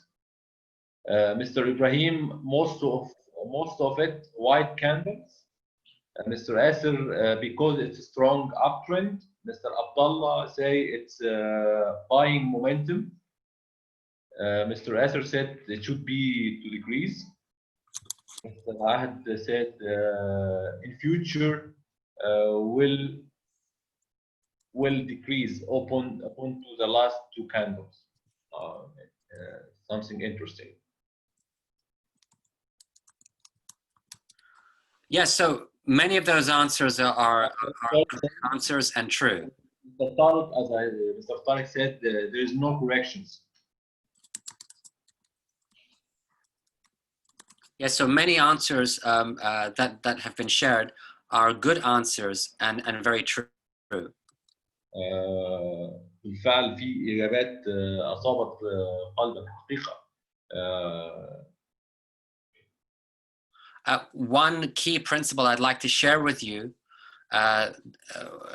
is the principle I'm about to share on the chat. And this was taught to me by one of my leading mentors, Mr. David Fuller. Sorry, Ron, I don't hear that well. Did you repeat? Yeah, so there's one key principle that I'd like to share about this chart that was taught to me by my mentor, Mr. David Fuller. David Fuller? Yes. اوكي وبخصوص هذا الجراف كان في نصيحه مقدمه لرون ويليام من مستر ديفيد فيلر بخصوص هذا الجراف. Price acceleration is not sustainable in the short term. والنصيحه هي كانت بالاتي تسارع الاسعار ليست مستمره على المدى القصير الاجل. So all of you that spoke about the acceleration in the price chart are closer to the truth. لذلك كل المشاركين اللي اتكلموا عن تسارع الاسعار هم صحيح. اجابه صحيحه. Price acceleration is the sign of a strong, healthy uptrend. تسارع الاسعار هي اشاره على وجود مؤشر او اتجاه صحي قوي. It is true that the trend is your friend. إنه صحيح إن الاتجاه هو صديقك. But in my experience, even the trend does not last forever. ولكن من واقع الخبرة فالترند أو الاتجاه لن يستمر للنهاية. So the faster the acceleration, the more important risk management becomes. لذلك التسارع السريع يؤدي إلى مخاطر أعلى من خلال إدارة الأموال وإدارة المخاطر. And I can tell you during many client and education events that I did in the Middle East during 2005, when the Middle East markets were accelerating, many people only wanted to hear about high price targets and very few people wanted to talk about risk management. ومن خلال خبرته العملية والتعليمية في الشرق الأوسط ما قبل عام 2005 كانت معظم لقاءات الناس تتحدث عن مستهدفات سعرية أعلى وكان القلائل فقط يتحدثون عن توقع هبوط. If you wish, there's an article published then, which I can share with you after this event. وبعد الإيفنت ممكن نتشارك على بعض الأفكار الخاصة بها. Let's look at the next slide. Yes. Yeah, so these are some of the answers that we listed. هذه بعض الإجابات المدرجة. There's more than one problem on price action and long-term uptrend direction, the high acceleration just mentioned there, and then for more short-term signals, shooting star candlestick. والإجابة هي كالآتي: هناك بعض المشاكل كان أهمها اتجاه صاعد قوي لمدة زمنية طويلة، acceleration أو تصاعد قوي جدا في الأسعار خلال الفترة الأخيرة، بالإضافة إن ظهور شوتينج ستار أو شمعة عاكسة بنهاية الاتجاه.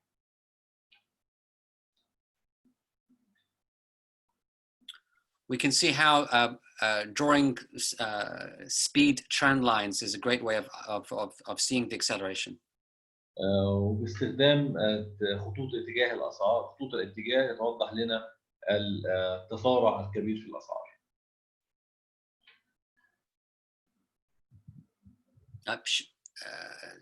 Shall we include these points here as well? Another problem for the downtrend. So the prices decreased more than the Fibonacci ratio of 61.8%. All right.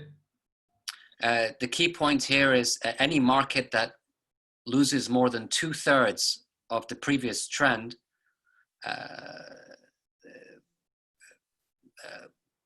reverses that trend. That is one of the technical analysis principal guidelines. بما يخص الاتجاه الصاعد بعد الاتجاه العام بما يخص الاتجاه الهابط من بعد الاتجاه الصاعد العام، كان في 3 علامات في قرب انتهاء الاتجاه الهابط يدل على ان الاتجاه الهابط الحالي على مشارف الانتهاء. اهمها الا وهي ان الاسعار غالبا لما في حاله التصحيح اكثر من ثلثي الاتجاه السابق، ده معناه ان التصحيحه او الاتجاه الهابط الحالي على مشارف الانتهاء. Can anyone share how much the US stock market has rallied from the March crash lows? وهل ممكن أي من الحضور يشارك نسبة الارتداد للسوق الأمريكي من بعد هبوط أو البوتوم الخاص بشهر مارس؟ 13 runs, right? Yes, so if we choose the S&P 500 as an example. Right. March 14? March 2020. 2020, all right. هل ممكن حد يقول مثلا لو اخذنا في الحسبان مؤشر S&P هل ممكن يقول لنا ارتفع كام في المية من البوتوم لمارش من مارس 2020؟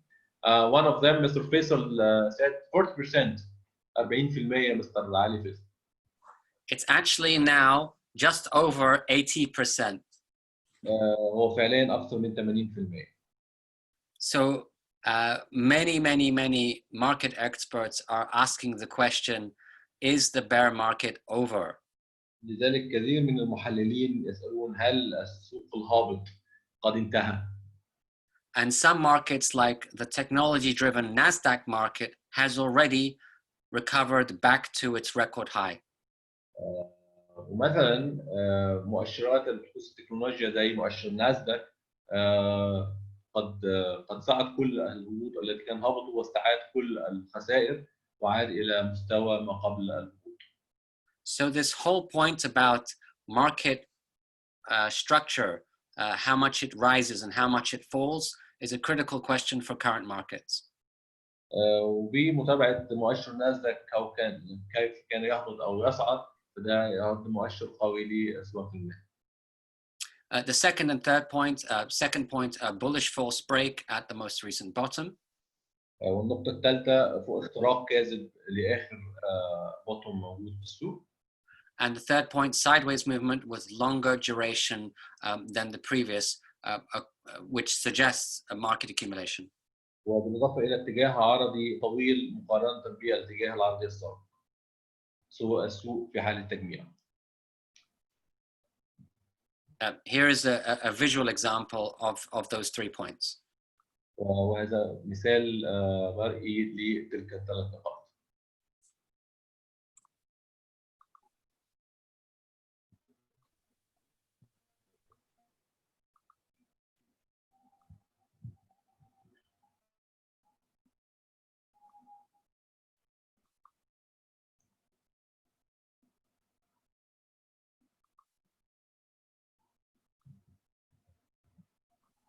Shall we set the course challenge?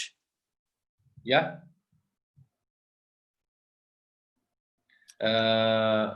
بنهاية الكورس حاليا ده الجراف ده جراف لحد نهاية الأسبوع الماضي.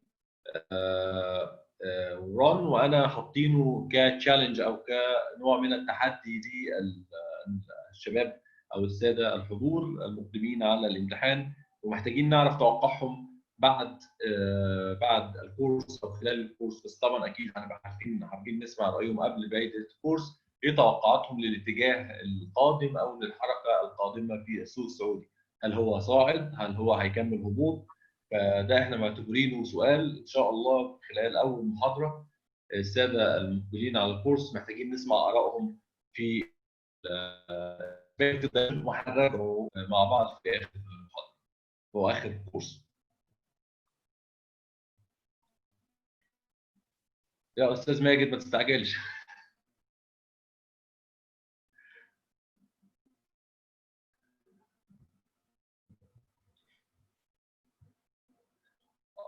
Okay, so shall we go through some of these key points, or and then the questions afterwards? How are we for time?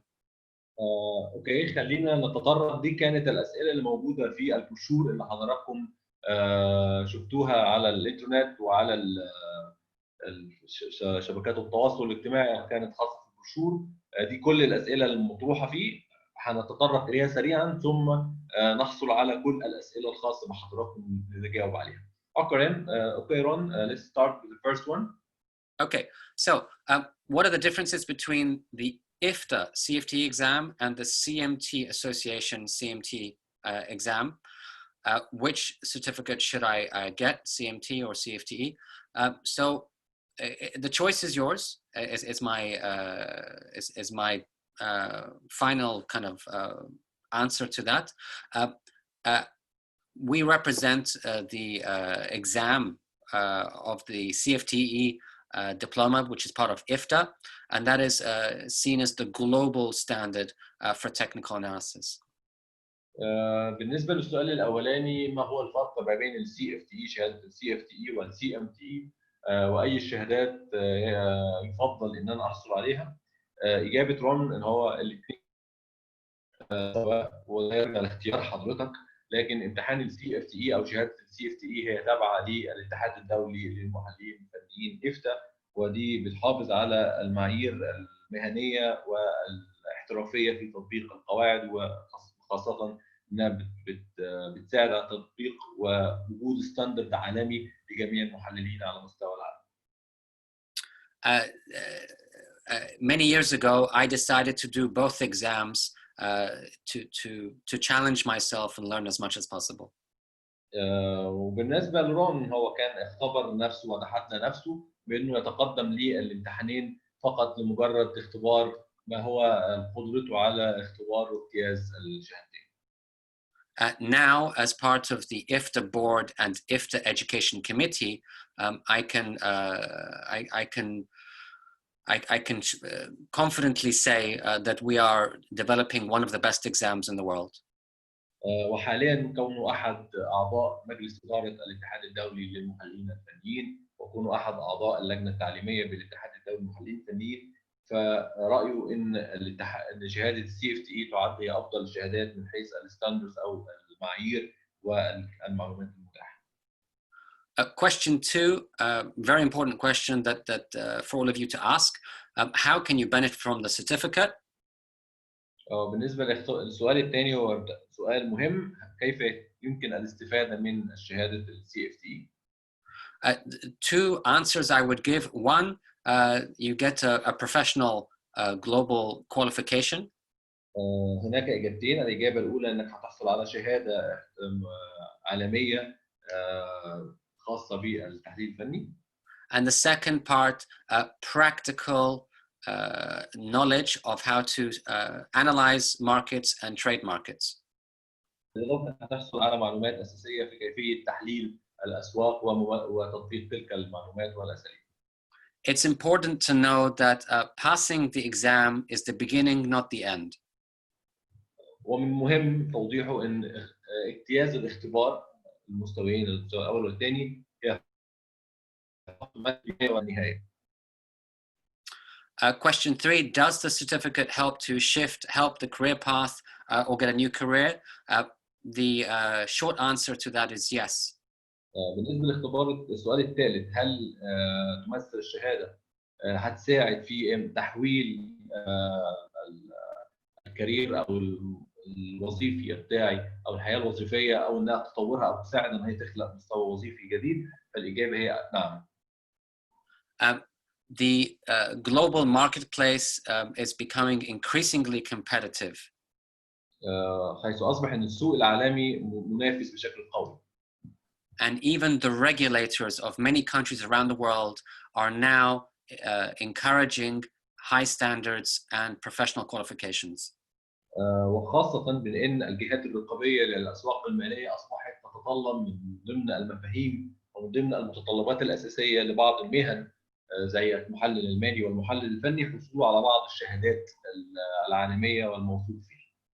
One of the world's famous investors, Mr. Warren Buffett, says the most important investment in life is in educating yourself. وكما نصح المستثمر العالمي وارن بافيت قال أهم استثمار هو الاستثمار في تعليمك. Question 4.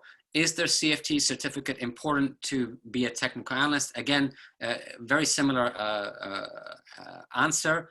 Yes, especially because this is seen as the gold standard diploma in technical analysis. بالنسبة للسؤال الرابع، هل شهادة ال CFTe مهمة لأصبح محلل فني؟ الإجابة كما سبق مهمة، حيث أن شهادة ال CFTe بتمثل هي المعيار الذهبي لقياس مدى جودة المحلل الفني. Question 5.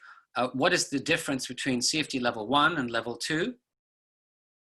بالنسبة للسؤال الخامس، ما هو الفرق ما بين المستوى الأول والمستوى الثاني؟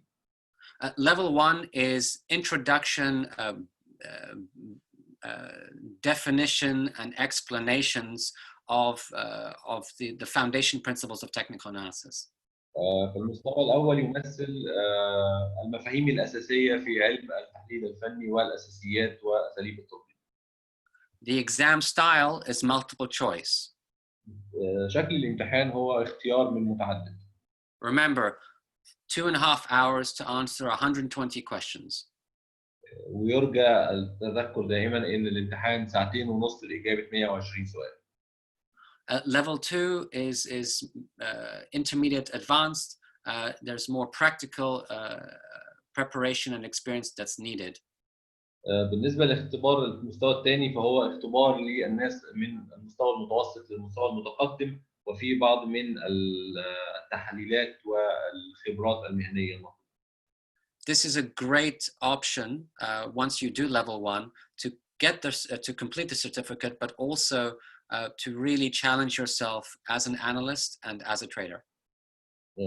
من الجيد ان حضرتك تحصل على المستوى الثاني بمجرد حصولك على المستوى الاول، لكن يفضل ان حضرتك فقط يتم اختبار حضرتك من خلال تطبيق المفاهيم المستوى الاول قبل دخولك على المستوى الثاني كمحلل وكتريدر.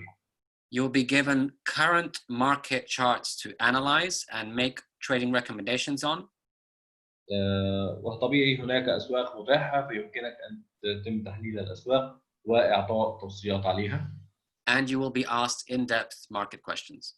وكذلك سيتم تطبيق ذلك على أسئلة الأسواق المتاحة. Question 6, is the self-preparation hard? What are the requirements for level 1? We covered that several times in this presentation. 3 months and a range of, a minimum of 300 hours during that time. بالنسبة لي السؤال السادس، هل المذاكرة الفردية صعبة؟ ما هي المتطلبات ليفل 1؟ هو كما أشرنا هي تتطلب 3 شهور من المذاكرة والتحضير بحد أدنى 300 ساعة من التحضير خلال ال3 شهور قبل الامتحان. Question 7, how to communicate with the local society? السؤال السابع، كيف يمكننا التواصل مع الجمعيات المحلية أو الجمعيات التابعة للإفتاء؟ Both myself and Mr. Mohammed Shaker are happy to help with this process through the International Federation of Technical Analysis. بالنسبة لمستر رون ويليام وأنا كمحمد شاكر، احنا نكون سعداء بإن احنا بنساعد حضراتكم في حالة رغبة حضرتك أو أحد من سيادتكم في الانضمام لأحد الجمعيات المتاحة تحت مظلة الإفتاء أو الاتحاد الدولي للمحللين الفنيين. Remember the 3 societies that we highlighted for local membership can be the British Society, the Japanese Society, or the Egyptian Society. There are others, but these are 3 examples. مثال على الجمعيات اللي حضرتك ممكن تنضم إليها هي الإنجليزية واليابانية أو المصرية، ودول كمثال من ضمن 23 جمعية حضرتك ممكن تتقدم إليها. Question 8. Does the CFTe knowledge from practical side, will it help in speculating and trading the market?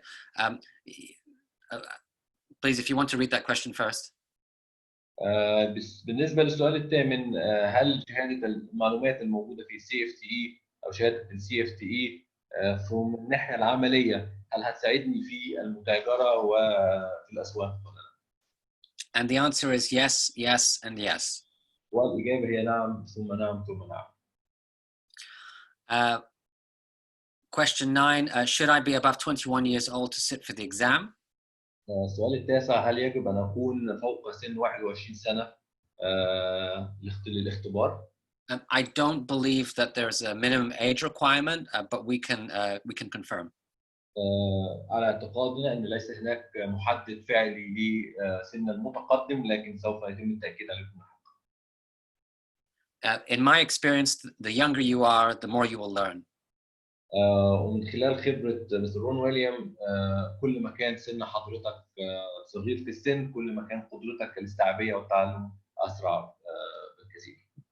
Personally, I started my journey in markets when I was a teenager. وفعليا مستر رون ويليام ابتدى خبرته في الأسواق خلال مرحلة الشباب. Time flies when you have fun. دائما ما الأوقات تمر مع مرح. Question 10, should I hold a high degree to sit the exam? السؤال العاشر، هل يجب أن تحصل على شهادة تعليم عالي أو جامعي للامتحان أو للتقدم للامتحان؟ It's not a requirement, but it can be an advantage. ليست من أساسيات الامتحان أن تكون حضرتك حاصل على مؤهل تعليم عالي، لكنها من المميزات أن حضرتك تكون حاصل عليه. Question 11, does the certificate help me given that I'm already a technical analyst? سؤال 11، هل فعليا تساعدني الشهادة على الرغم من كوني محلل فني؟ It's a great professional path to developing your technical analysis career. So yes. نعم، فهي مهمة جدا لحياتك المهنية كونك محلل فني ان حضرتك تمر بتلك المفاهيم الخاصة بتلك الشهادة، باعتبارها مؤشر قوي جدا للمعايير الأساسية للمحلل الفني. All successful professionals around the world have an industry standard diploma that states the standard of their knowledge and their experience. وغالبية المحللين الفنيين العالميين لديهم تلك القدرة من الدبلومة أو الشهادة التي تحدد المعايير الأساسية للمفاهيم المفاهيم المستخدمة لديه. And question 12, the last question, does the Egyptian Society of Technical Analysis CETA certificate equalize to the CFTe certificate? السؤال الأخير، هل شهادة الجمعية المصرية للمحللين الفنيين سيتا تعادل شهادة الاتحاد الدولي للمحللين الفنيين CFTe؟ Yes, so a limited number of IFTA societies that have invested a lot of time and energy in developing their education programs have been granted permission to have a equal recognition from their exam to the IFTA exam.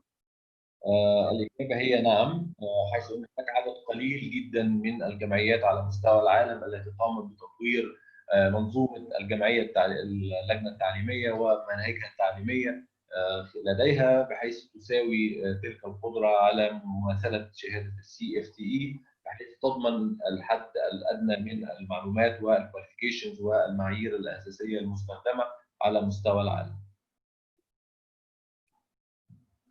Okay, so I think it would be good to answer some of the questions that have been building up. All right. We have one last question actually here. Does CETA, yeah, so that's the one we just answered. All right. ده كان إجابة على آخر سؤال الخاص بشهادة الجمعية المصرية للمحللين الفنيين هل هي معتمدة بسيتا، وكانت الإجابة أن عدد قليل جدا من الجمعيات هي اللي فعلا تمتاز بهذه الميزة، منها الجمعية المصرية للمحللين الفنيين والجمعية الإنجليزية والجمعية الأمريكية CFTe Association بالإضافة إلى اليابانية. Okay, so that's the completion of the presentation. We'd like to answer as many questions as possible in the time that we have left. حاليا احنا انتهينا من البرزنتيشن المعدة لتحضير لهذا الكورس، واحنا على استعداد ان احنا نستقبل استفسارات حضراتكم والاجابه عليها. نتفضل بالاسئله لو حد عنده اسئله.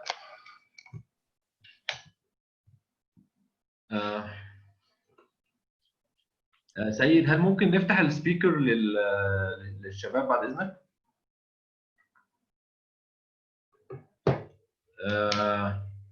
طيب فور اكزامبل كده من الاخر، هل الكتب متوفره باللغه العربيه؟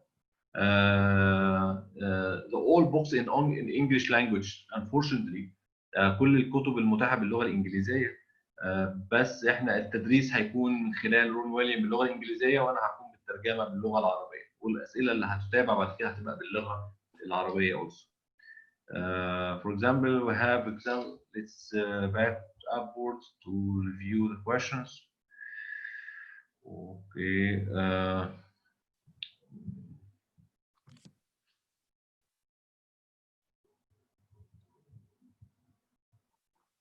For example, we have questions here where the centers for the exam, centers of the exam in Saudi Arabia. Ron would like to answer these questions, or can I participate or support? Please, I mean, so in each of the countries, primarily in the Kingdom of Saudi Arabia, the level 1 exam, CFTe, is available in a Pearson VUE venues, and we can provide that information after the event through the IFTA team. بالنسبة للمراكز المتاح فيها الامتحان خلال المملكة العربية السعودية هيتم تقديمها فعليا بآخر النقاش، وفعليا بمجرد ان حضرتك تخش تسجل للاختبار بيتم إتاحة المراكز المتاح فيها الاختبار، لأن الاختبار بيكون أونلاين، فبيجيب لحضرتك المراكز المتاحة اللي حضرتك ممكن تختبر فيها.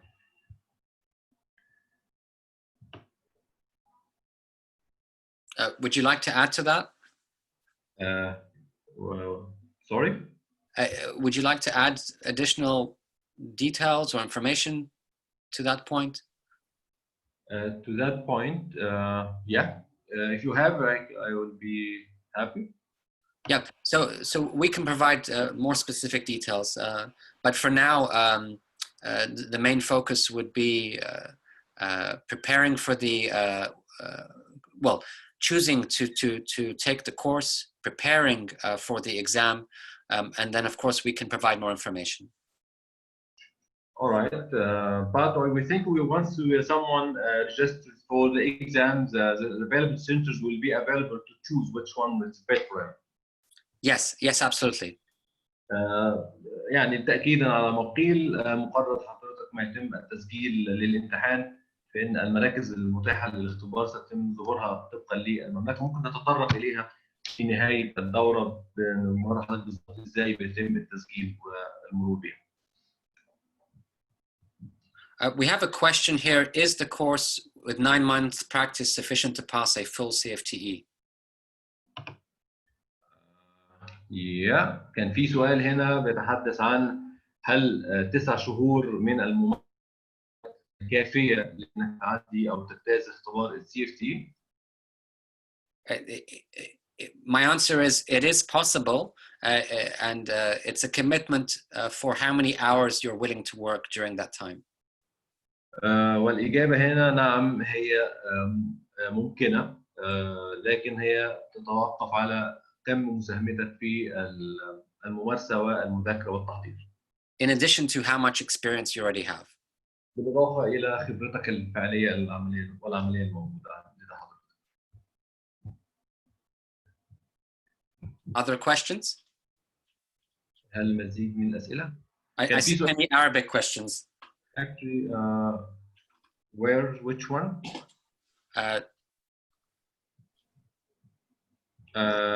We have questions here talking about the books. I'm answering these questions. Okay, great. How to become a member? That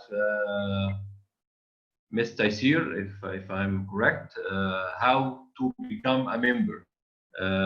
كيف يمكن أن أكون عضو? Okay, Ron, you can answer. Yes, so the fastest way is through the IFTA website. I've put the link at the top of the chat, ifta.org. الإجابة السريعة هنا إن حضرتك ممكن تختار الجمعيات المتاحة من اللينك الخاص بالاتحاد الدولي للمحللين الفنيين المتاح أعلاه، وهو ifta.org، وتخش على الممبرشيب هتلاقي الجمعيات المدرجة في الاتحاد الدولي للمحللين الفنيين. I've just included it in the chat. وهي موجودة already في الشات. كان في سؤال، sorry Ron, I'm sorry. There are questions about the fees. We already answered these questions. Exam preparation.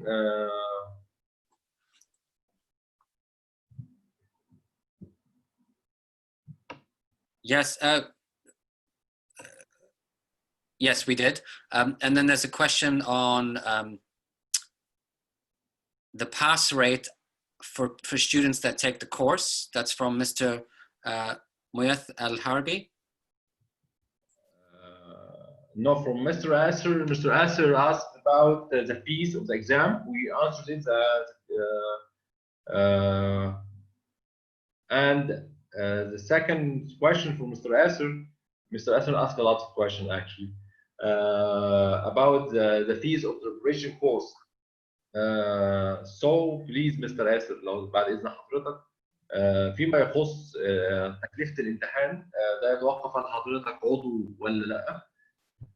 فلو حضرتك عضو في حاليا قدام حضرتك الفيز بتاعتك لو حضرتك عضو او ليس عضو في احد الجمعيات المحللين الفنيين المتاحه في الاتحاد الدولي، لكن فيما يخص بالفيز الخاصه بالدوره فرجاء الرجوع ل اكاديميه خبراء المال للسؤال هذا السؤال. A good question. I entered the test 3 times, but I was very close to the final grade, but I failed. Will the course benefit me? Sorry. Yeah. From Shushu, yeah, right. Yeah, في سؤال مهم. أنا تست الامتحان أو دخلت الامتحان 3 مرات وكنت على مقربة من الإجابة النهائية أو الباس ريت تقريبا 60% minimum. But unfortunately للأسف من نجحتش ما اجتزتش الامتحان هل الاختبار سوف يساعدني؟ My answer is yes, yes, and yes. And between myself and Mr. Mohammed Shakir, we have many, many hours of experience of training professionals for this exam. And it's the market knowledge that you need, but it's also the examination preparation that you need. All right, correct. فيما يخص السؤال فعليا مستر رون ويليام وانا محمد شاكر لدينا خبره كبيره في موضوع الامتحانات وامتحان السي اف تي بشكل خاص، لذلك الامتحان ليس فقط خاص بالتحضير للامتحان والمعلومات، لكن هي بالاضافه الى كونك حضرتك عارف المنهج وعارف فاهم الميثودولوجيز بتاعت المنهج، لكن التحضير للامتحان ليه استراتيجيه مختلفه تماما، وكيفيه الاجابه للسؤال وكيفيه قراءه السؤال، دي كلها حاجات مهمه جدا لازم حضرتك تبقى ملم بيها قبل دخول الامتحان. يعني احنا بنسميها كده اكزام تكنيك، لازم تبقى عارف انت ايه التكنيكس اللي انت حضرتك داخل تلعب بيها في الامتحان او تستخدمها في الامتحان علشان حتى تميمورايز او تتذكر الكم الكبير جدا من الاسئله. Okay, Ron. If possible, Mr. Shakir will use the headset during the lecture because of the echo. All right. Okay. I will use it. Yes. Any technology updates that we can do to improve the experience, of course we will do that.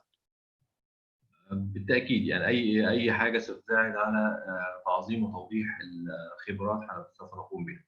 So your feedback will be very important to ensure that we can have the best experience for learning. وكذلك يعني زي ما احنا بنحاول نقدم أقصى ما يمكن تقديمه لسيادتكم، فبالتالي آرائكم مهمة جدا من الناحية العلمية والفعلية لينا لتطوير الخدمات المقدمة لسيادتكم. بالنسبة لسؤال معلومات الكورس جميعها أين أجدها؟ You can find CFTe syllabus on the CFTe website. رسوم العضوية سنوية أم مدى الحياة.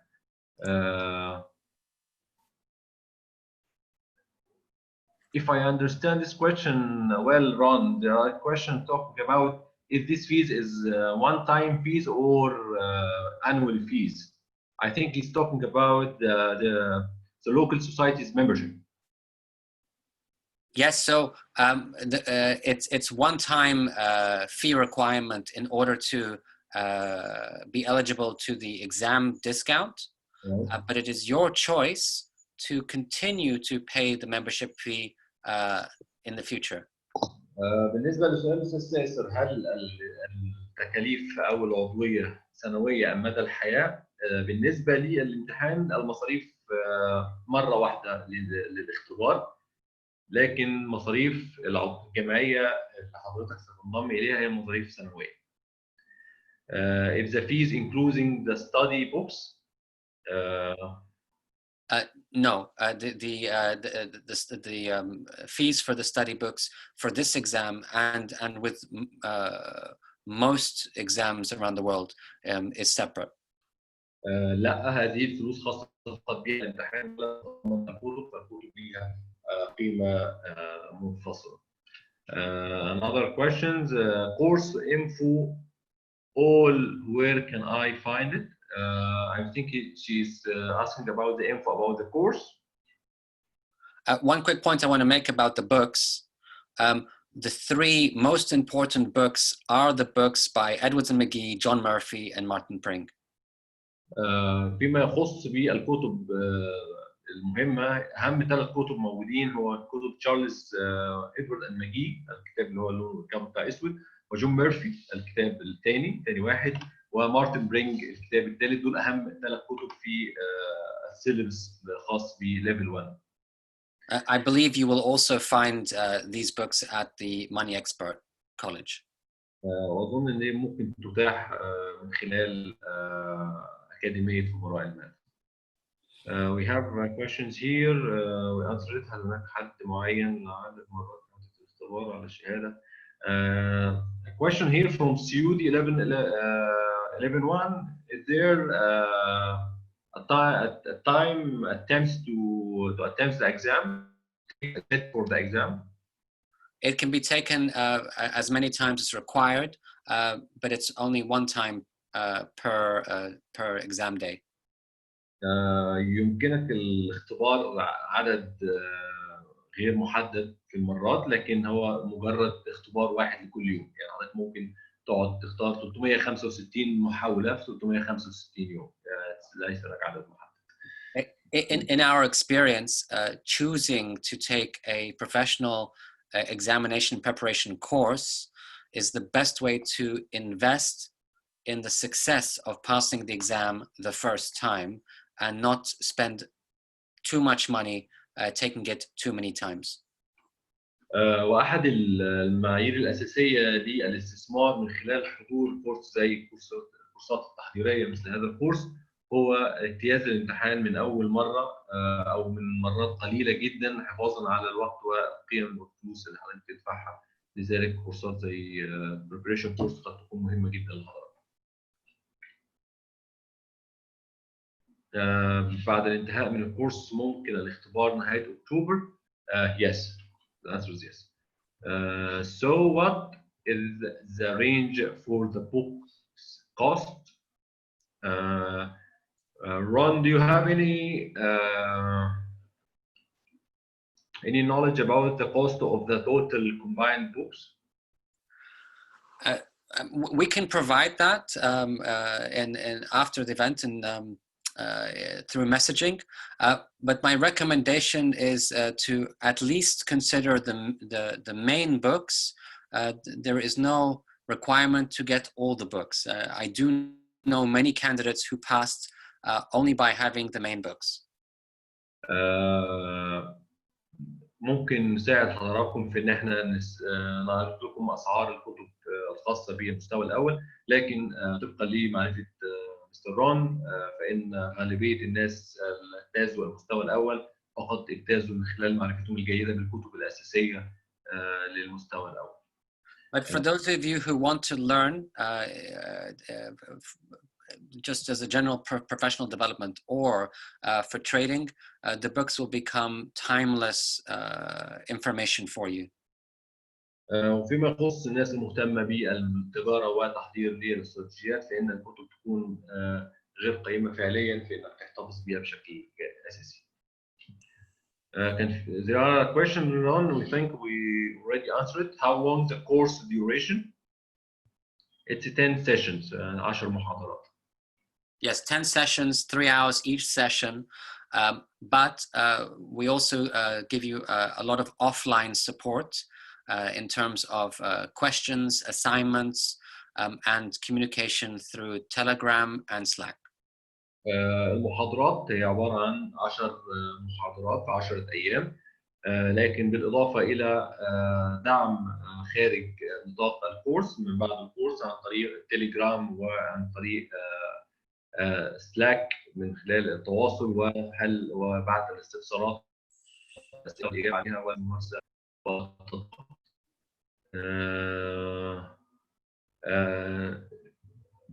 Right. I see the last point there. Is the lecture recorded? I believe it will be. Sorry? There's a question whether the lecture will be recorded or not. My understanding is it will be recorded. Yes, it will be recorded for the candidates, not for the public. يعني المحاضرات سوف تكون مسجلة للسادة المتقدمين لحضور الكورس وليست مسجلة للعامة. يعني السادة اللي هيحضروا الكورس هم اللي يكون بمقدرتهم الاستمتاع بهذه الميزة من إن الكورسات تكون مسجلة. Yes, so it's recorded sessions. Also, all the slides and any additional material that we share with you is yours to keep. تسجيل المحاضرات وكذلك البرزنتيشنز والأسئلة كلها سوف تقدم إلى حضراتكم كجزء من المحاضرة وجزء من الكورس. Also, the biggest value point is the mentoring support from the both of us. Sorry, Ron, I missed this part. Please. Yes, one of the top value points is the mentoring support that we will provide during the course. ومن المميزات المهمة إن إحنا هنقدمها لحضراتكم هي هنكون معاكم كناصحين ومدربين ومشرفين على مراحل تعليمكم خلال الدورة اللي حضراتكم هتكونوا فيها إن شاء الله.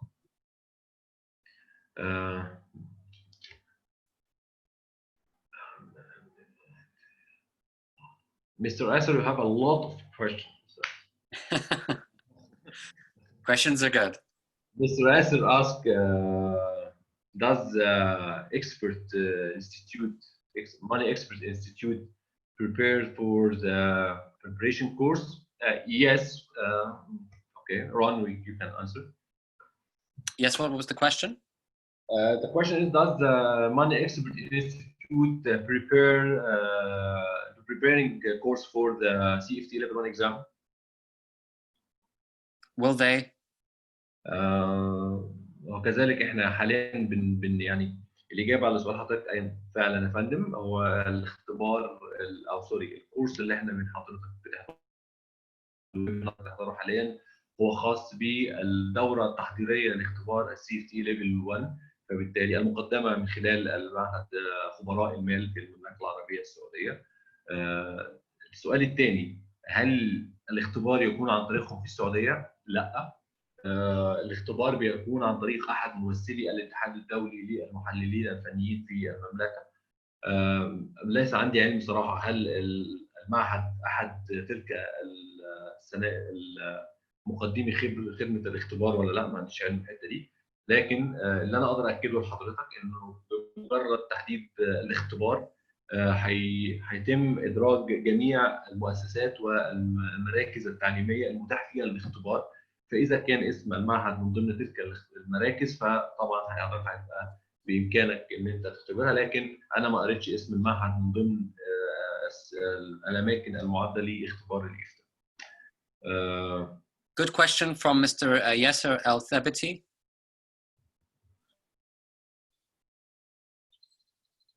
It's been asked before, but I believe in a different way.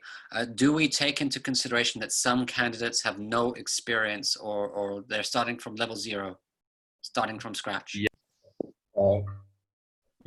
Yasser Al-Thabiti هل من ضمن هل السؤال كان مستر ياسر هل من ضمن الكورس اختبارنا للمتقدمين مع او ذو الخبره المنخفضه في التحليل الفني او المستوى المنخفض في التحليل الفني؟ All right, your answer, Ron, please. We do encourage a minimum level of experience, but for those of you who are starting from scratch, if you're willing to work hard, that is probably the best starting point. If you are willing and committed to work hard, then you will have a better chance of building the experience that you need to build. إجابة على سؤال الأستاذ ياسر، من ضمن الريكوايرمنتس لهذا البروجرام أو هذا البرنامج هو حضرتك لازم يكون عندك المستوى الحد الأدنى من المعلومات عن علم التحليل الفني. وصراحة وحقيقة الأوبشن ده إن حضرتك لازم يكون عندك الحد الأدنى من المعلومات هو ناتج إلى ضغط الوقت اللي إحنا فيه في 10 محاضرات، لكن إذا كان يتوافر في حضرتك عنصر الكثب في التعلم والتعليم والمذاكرة وتحصيل المعلومات والقدرة العالية على التركيز والتطبيق والمتابعة، واحنا مش هيكون عندنا أي مشاكل إن احنا نسبورت حضرتك في الحتة دي بكامل طاقتنا ووقتنا، فيمكن حضرتك الانضمام لهذا الكورس. لكن أحب أنوه إن الكورس نظرا لضيق الوقت في 10 محاضرات فده يتطلب من المتقدمين اللي يكون عنده على الاقل المعلومات الاساسيه، معدل الناس اللي عندها المعلومات الاساسيه محتاجه تحضر نفسها كويس لاجتياز الامتحان. لكن المعلومات هيتم عرضها باسلوب علمي اساسي، لكن ده هيتطلب من حضرتك مجهود اضافي حضرتك هتبذله بعد المحاضره من خلال القراءه والتطبيق، واحنا هنسبورت حضرتك وهنساعد جدا ان احنا نساعدك بارشاداتنا وتوجيهاتنا وملاحقتنا والرد على جميع اسئله حضرتك. يا رب اكون اجبت حضرتك كويس. I think Mr. Yasser okay, Mr. Asir موعد الكورس. Miss Shushu I think asked about the course time. The course will be started by next 16th Ron, right? The start of the course? Yeah, the course will be started by 16. If you would like to bring the schedule, please.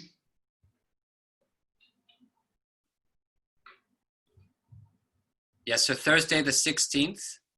Yeah. Sunday the 24th. In England we say back to back, so one evening after the other. There's no gaps. بالضبط كده. إجابة حضرتك يا فندم هي إن الكورس هيبتدي يوم 16 القادم، 16 شهر 7 الحالي جولاي، وهيستمر لحد يوم 24 أيام متواصلة، مفيش أي بريك، مفيش أي راحة في النص، 10 أيام متواصلة كل يوم طبقا للوقت المحدد. تقريبا كان الساعة 7:30 لو أنا فاكر صح، لمدة 10 أيام من يوم 16 ليوم 24. Left the course, please back to the Money Expert Institute, asking them about the course fees.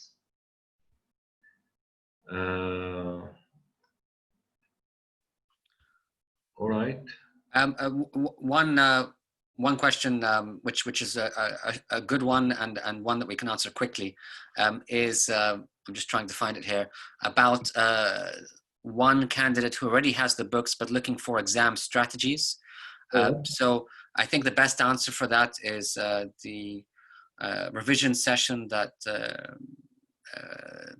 you will be giving after the following month. That will be focusing on examination strategies. طيب كان في احد الاسئله بتتطرق الى ان هو اوريدي معاه الكتب ومعاه المعلومات الكافيه، لكن هو محتاج يتعرف اكثر على استراتيجيه حل الامتحان. بما يخص استراتيجيه حل الامتحان دي هتكون محدده خلال 3 ايام المراجعه اللي بعد الكورس.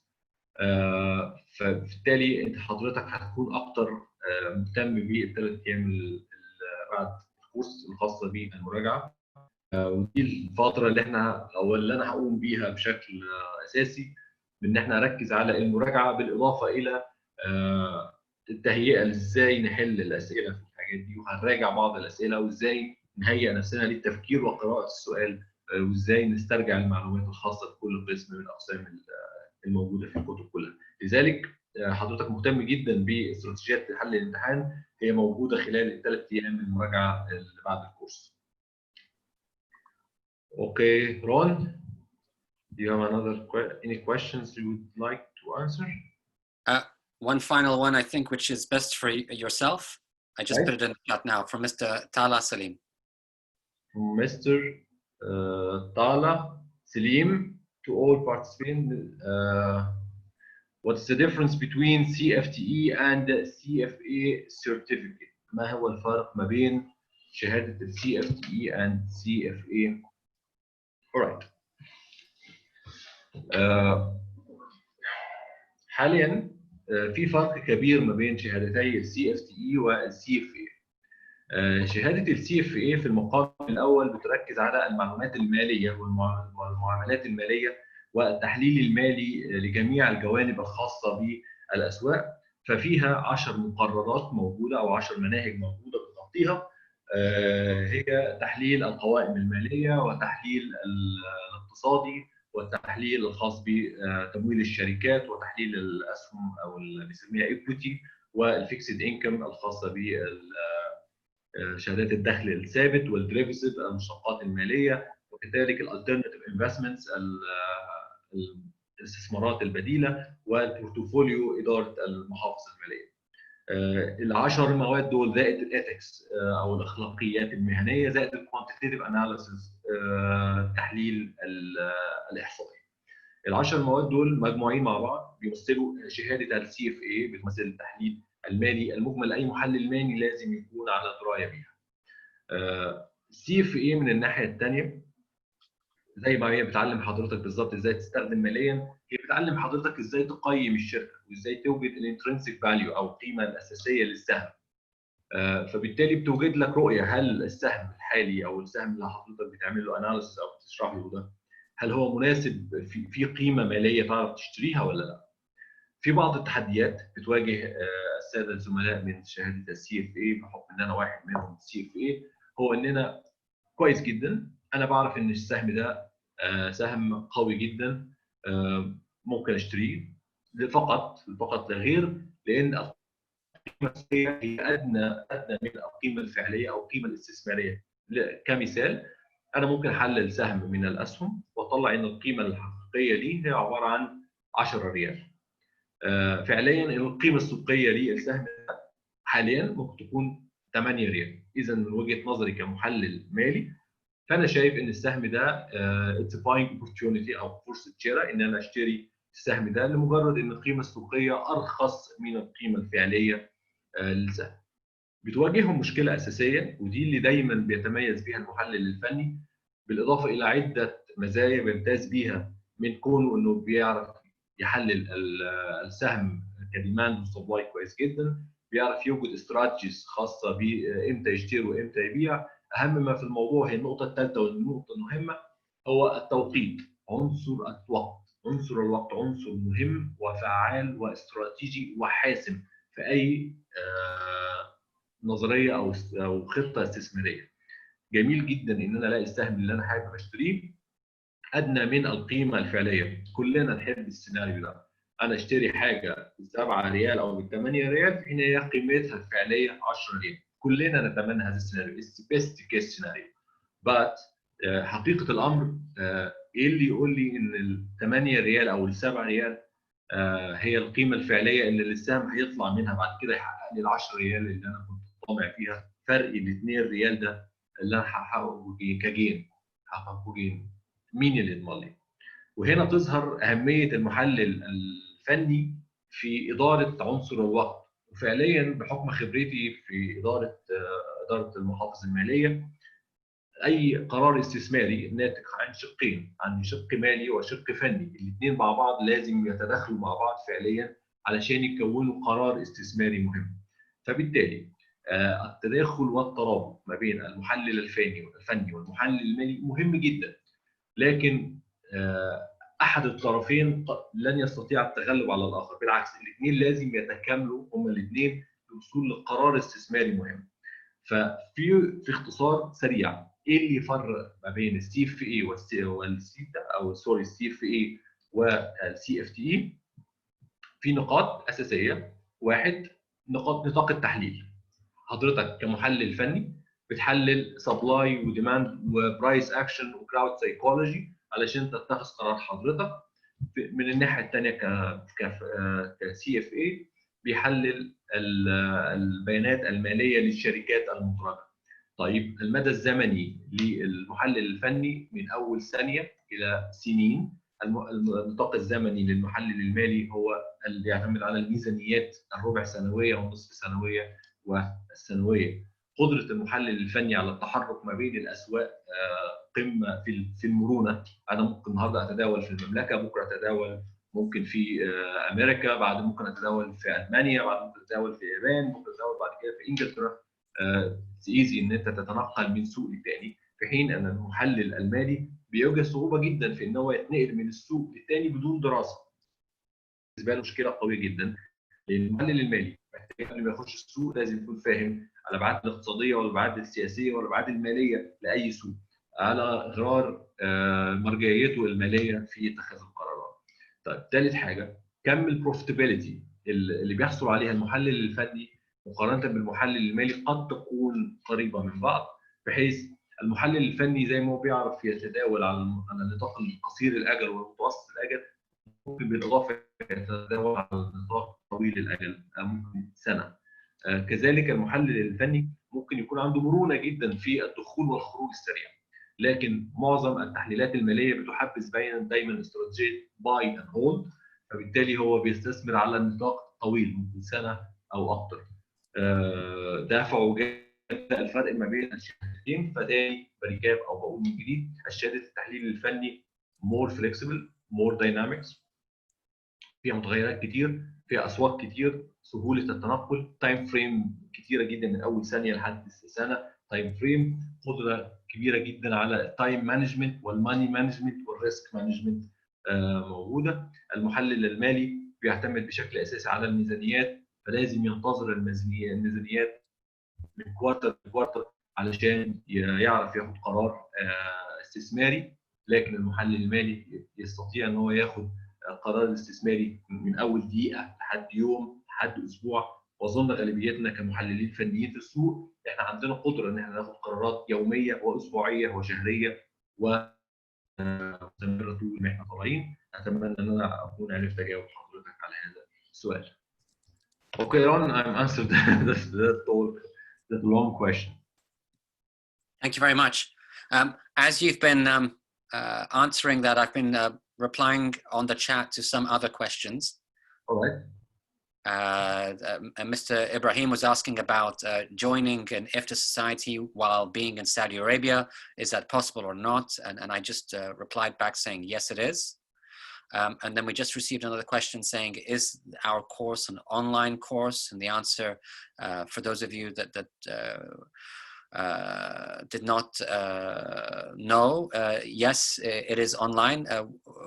Of course, there's no opportunity for us to do a physical course at the moment because of the situation, and technology gives us the opportunity of doing online. All right. There are another question from Mr. Asher. He asked several thousand times. Please allow me to answer it. كان سؤال مستر آسر: هل ممكن الالتحاق بالماجستير في التحليل الفني او تحقيق الماجستير؟ واين اكمل الماجستير CFTe بعد الاختبار؟ This question ليه two parts. القسم الاول هو حضرتك لازم تاخد شهاده CFTe قبل حضرتك تاخد MSTE، والMSTE تعد هي شهاده الماجستير في التحليل الفني. فحضرتك لازم من خلال الإفتاء تخلص CFTe، اختبار CFTe اولا، ثم تقدم بحث في التحليل الفني بمناقشه موضوع فني جديد، ليس استراتيجيات تداول. يعني حضرتك ممكن تخترع انديكيتور جديد، لكن مش حضرتك تقول انا هحط طريقه تداول جديده. لازم تضيف حاجه اساسيه في التحليل الفني عشان تحصل على الMSTE. And I will direct this question also to Mr. Ron William. Ron William, do you know the requirement for the CFTe certificate, MSTE certificate? Oh yes, so for the British Society of Technical Analysis? Yeah. Sorry, for the master degree of the CFTe. Oh, the MFTA. Oh, sorry, MFTA. Sorry, I'm sorry. Yes, yes. So MSTA is I mean, it's one letter difference, but of course two very different projects. Yes. Sorry. Yeah. So MSTA is the British Society of Technical Analysis exam, which I also completed a long time ago when I had more time to do all these exams. And the MFTA is the highest standard, even above the CFTe exam, where you have the opportunity to contribute to the discipline by developing a new strategy or a new type of analysis, and writing a paper similar to university when you write your thesis, but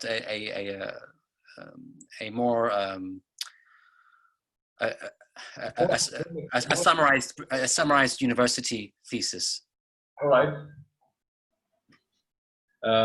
إجابة السؤال ده هو إن فعلياً MSTE مختلف عن MFTA. أنا بعتذر لو كنت اتلخبطت في هذا الحرف الS. في MSTE هو خاص بالجمعية الإنجليزية، لكن MFTA هو خاص بالاتحاد الدولي للمحللين الفنيين، والMFTA هو أعلى شهادة موجودة في الإفتاء ويجب الحصول عليها بعد اجتياز اختبار CFTe 2 levels. ومن خلال ان حضرتك بتقدم بحث او بيبر اكاديمي كريسيرش عن احد ادوات او استخدامات تولز التحليل الفني، بتقدمها للMFTA وبتخش لجنه ويتم اعتمادها. ده كل ما يتطلب به الماجستير الخاص بالاتحاد الدولي للمحللين الفنيين. I think there is no more questions, Mr. Ron. Any last? Well, thank you for your attendance, for your wonderful questions. We look forward to meeting many of you on the course in 1 week. And if there are any additional questions, we can do our best to answer through Money Expert on email. بالنهاية نحب نشكركم على حضوركم هذه الندوة، ولو في أي استفسارات خاصة بالكورس بليز أو بعد إذنكم ممكن تبعتوا استفساراتكم للإيميل الخاص على الماني اكسبرت انستيتيوت أو منتدى خبراء المال. Mr. Asser asked another question. Sorry, Ron, the last question from Mr. Asser. Sorry. هل باللغة العربية Ron, do you know if the MFTA provided in Arabic language or English language?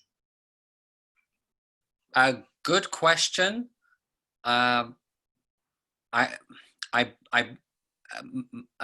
would need to be. I would need to check to be 100% sure, but my understanding is English only.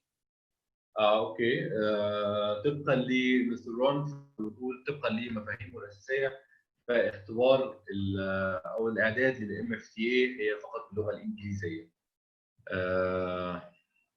But I can check to be 100% confirmed on that. سيتم التحقق والرجوع الى حضراتكم تاني في هذا الرد. كم قيمه الاختبار الماليه؟ انا مش فاهم السؤال، سوري. اوكي.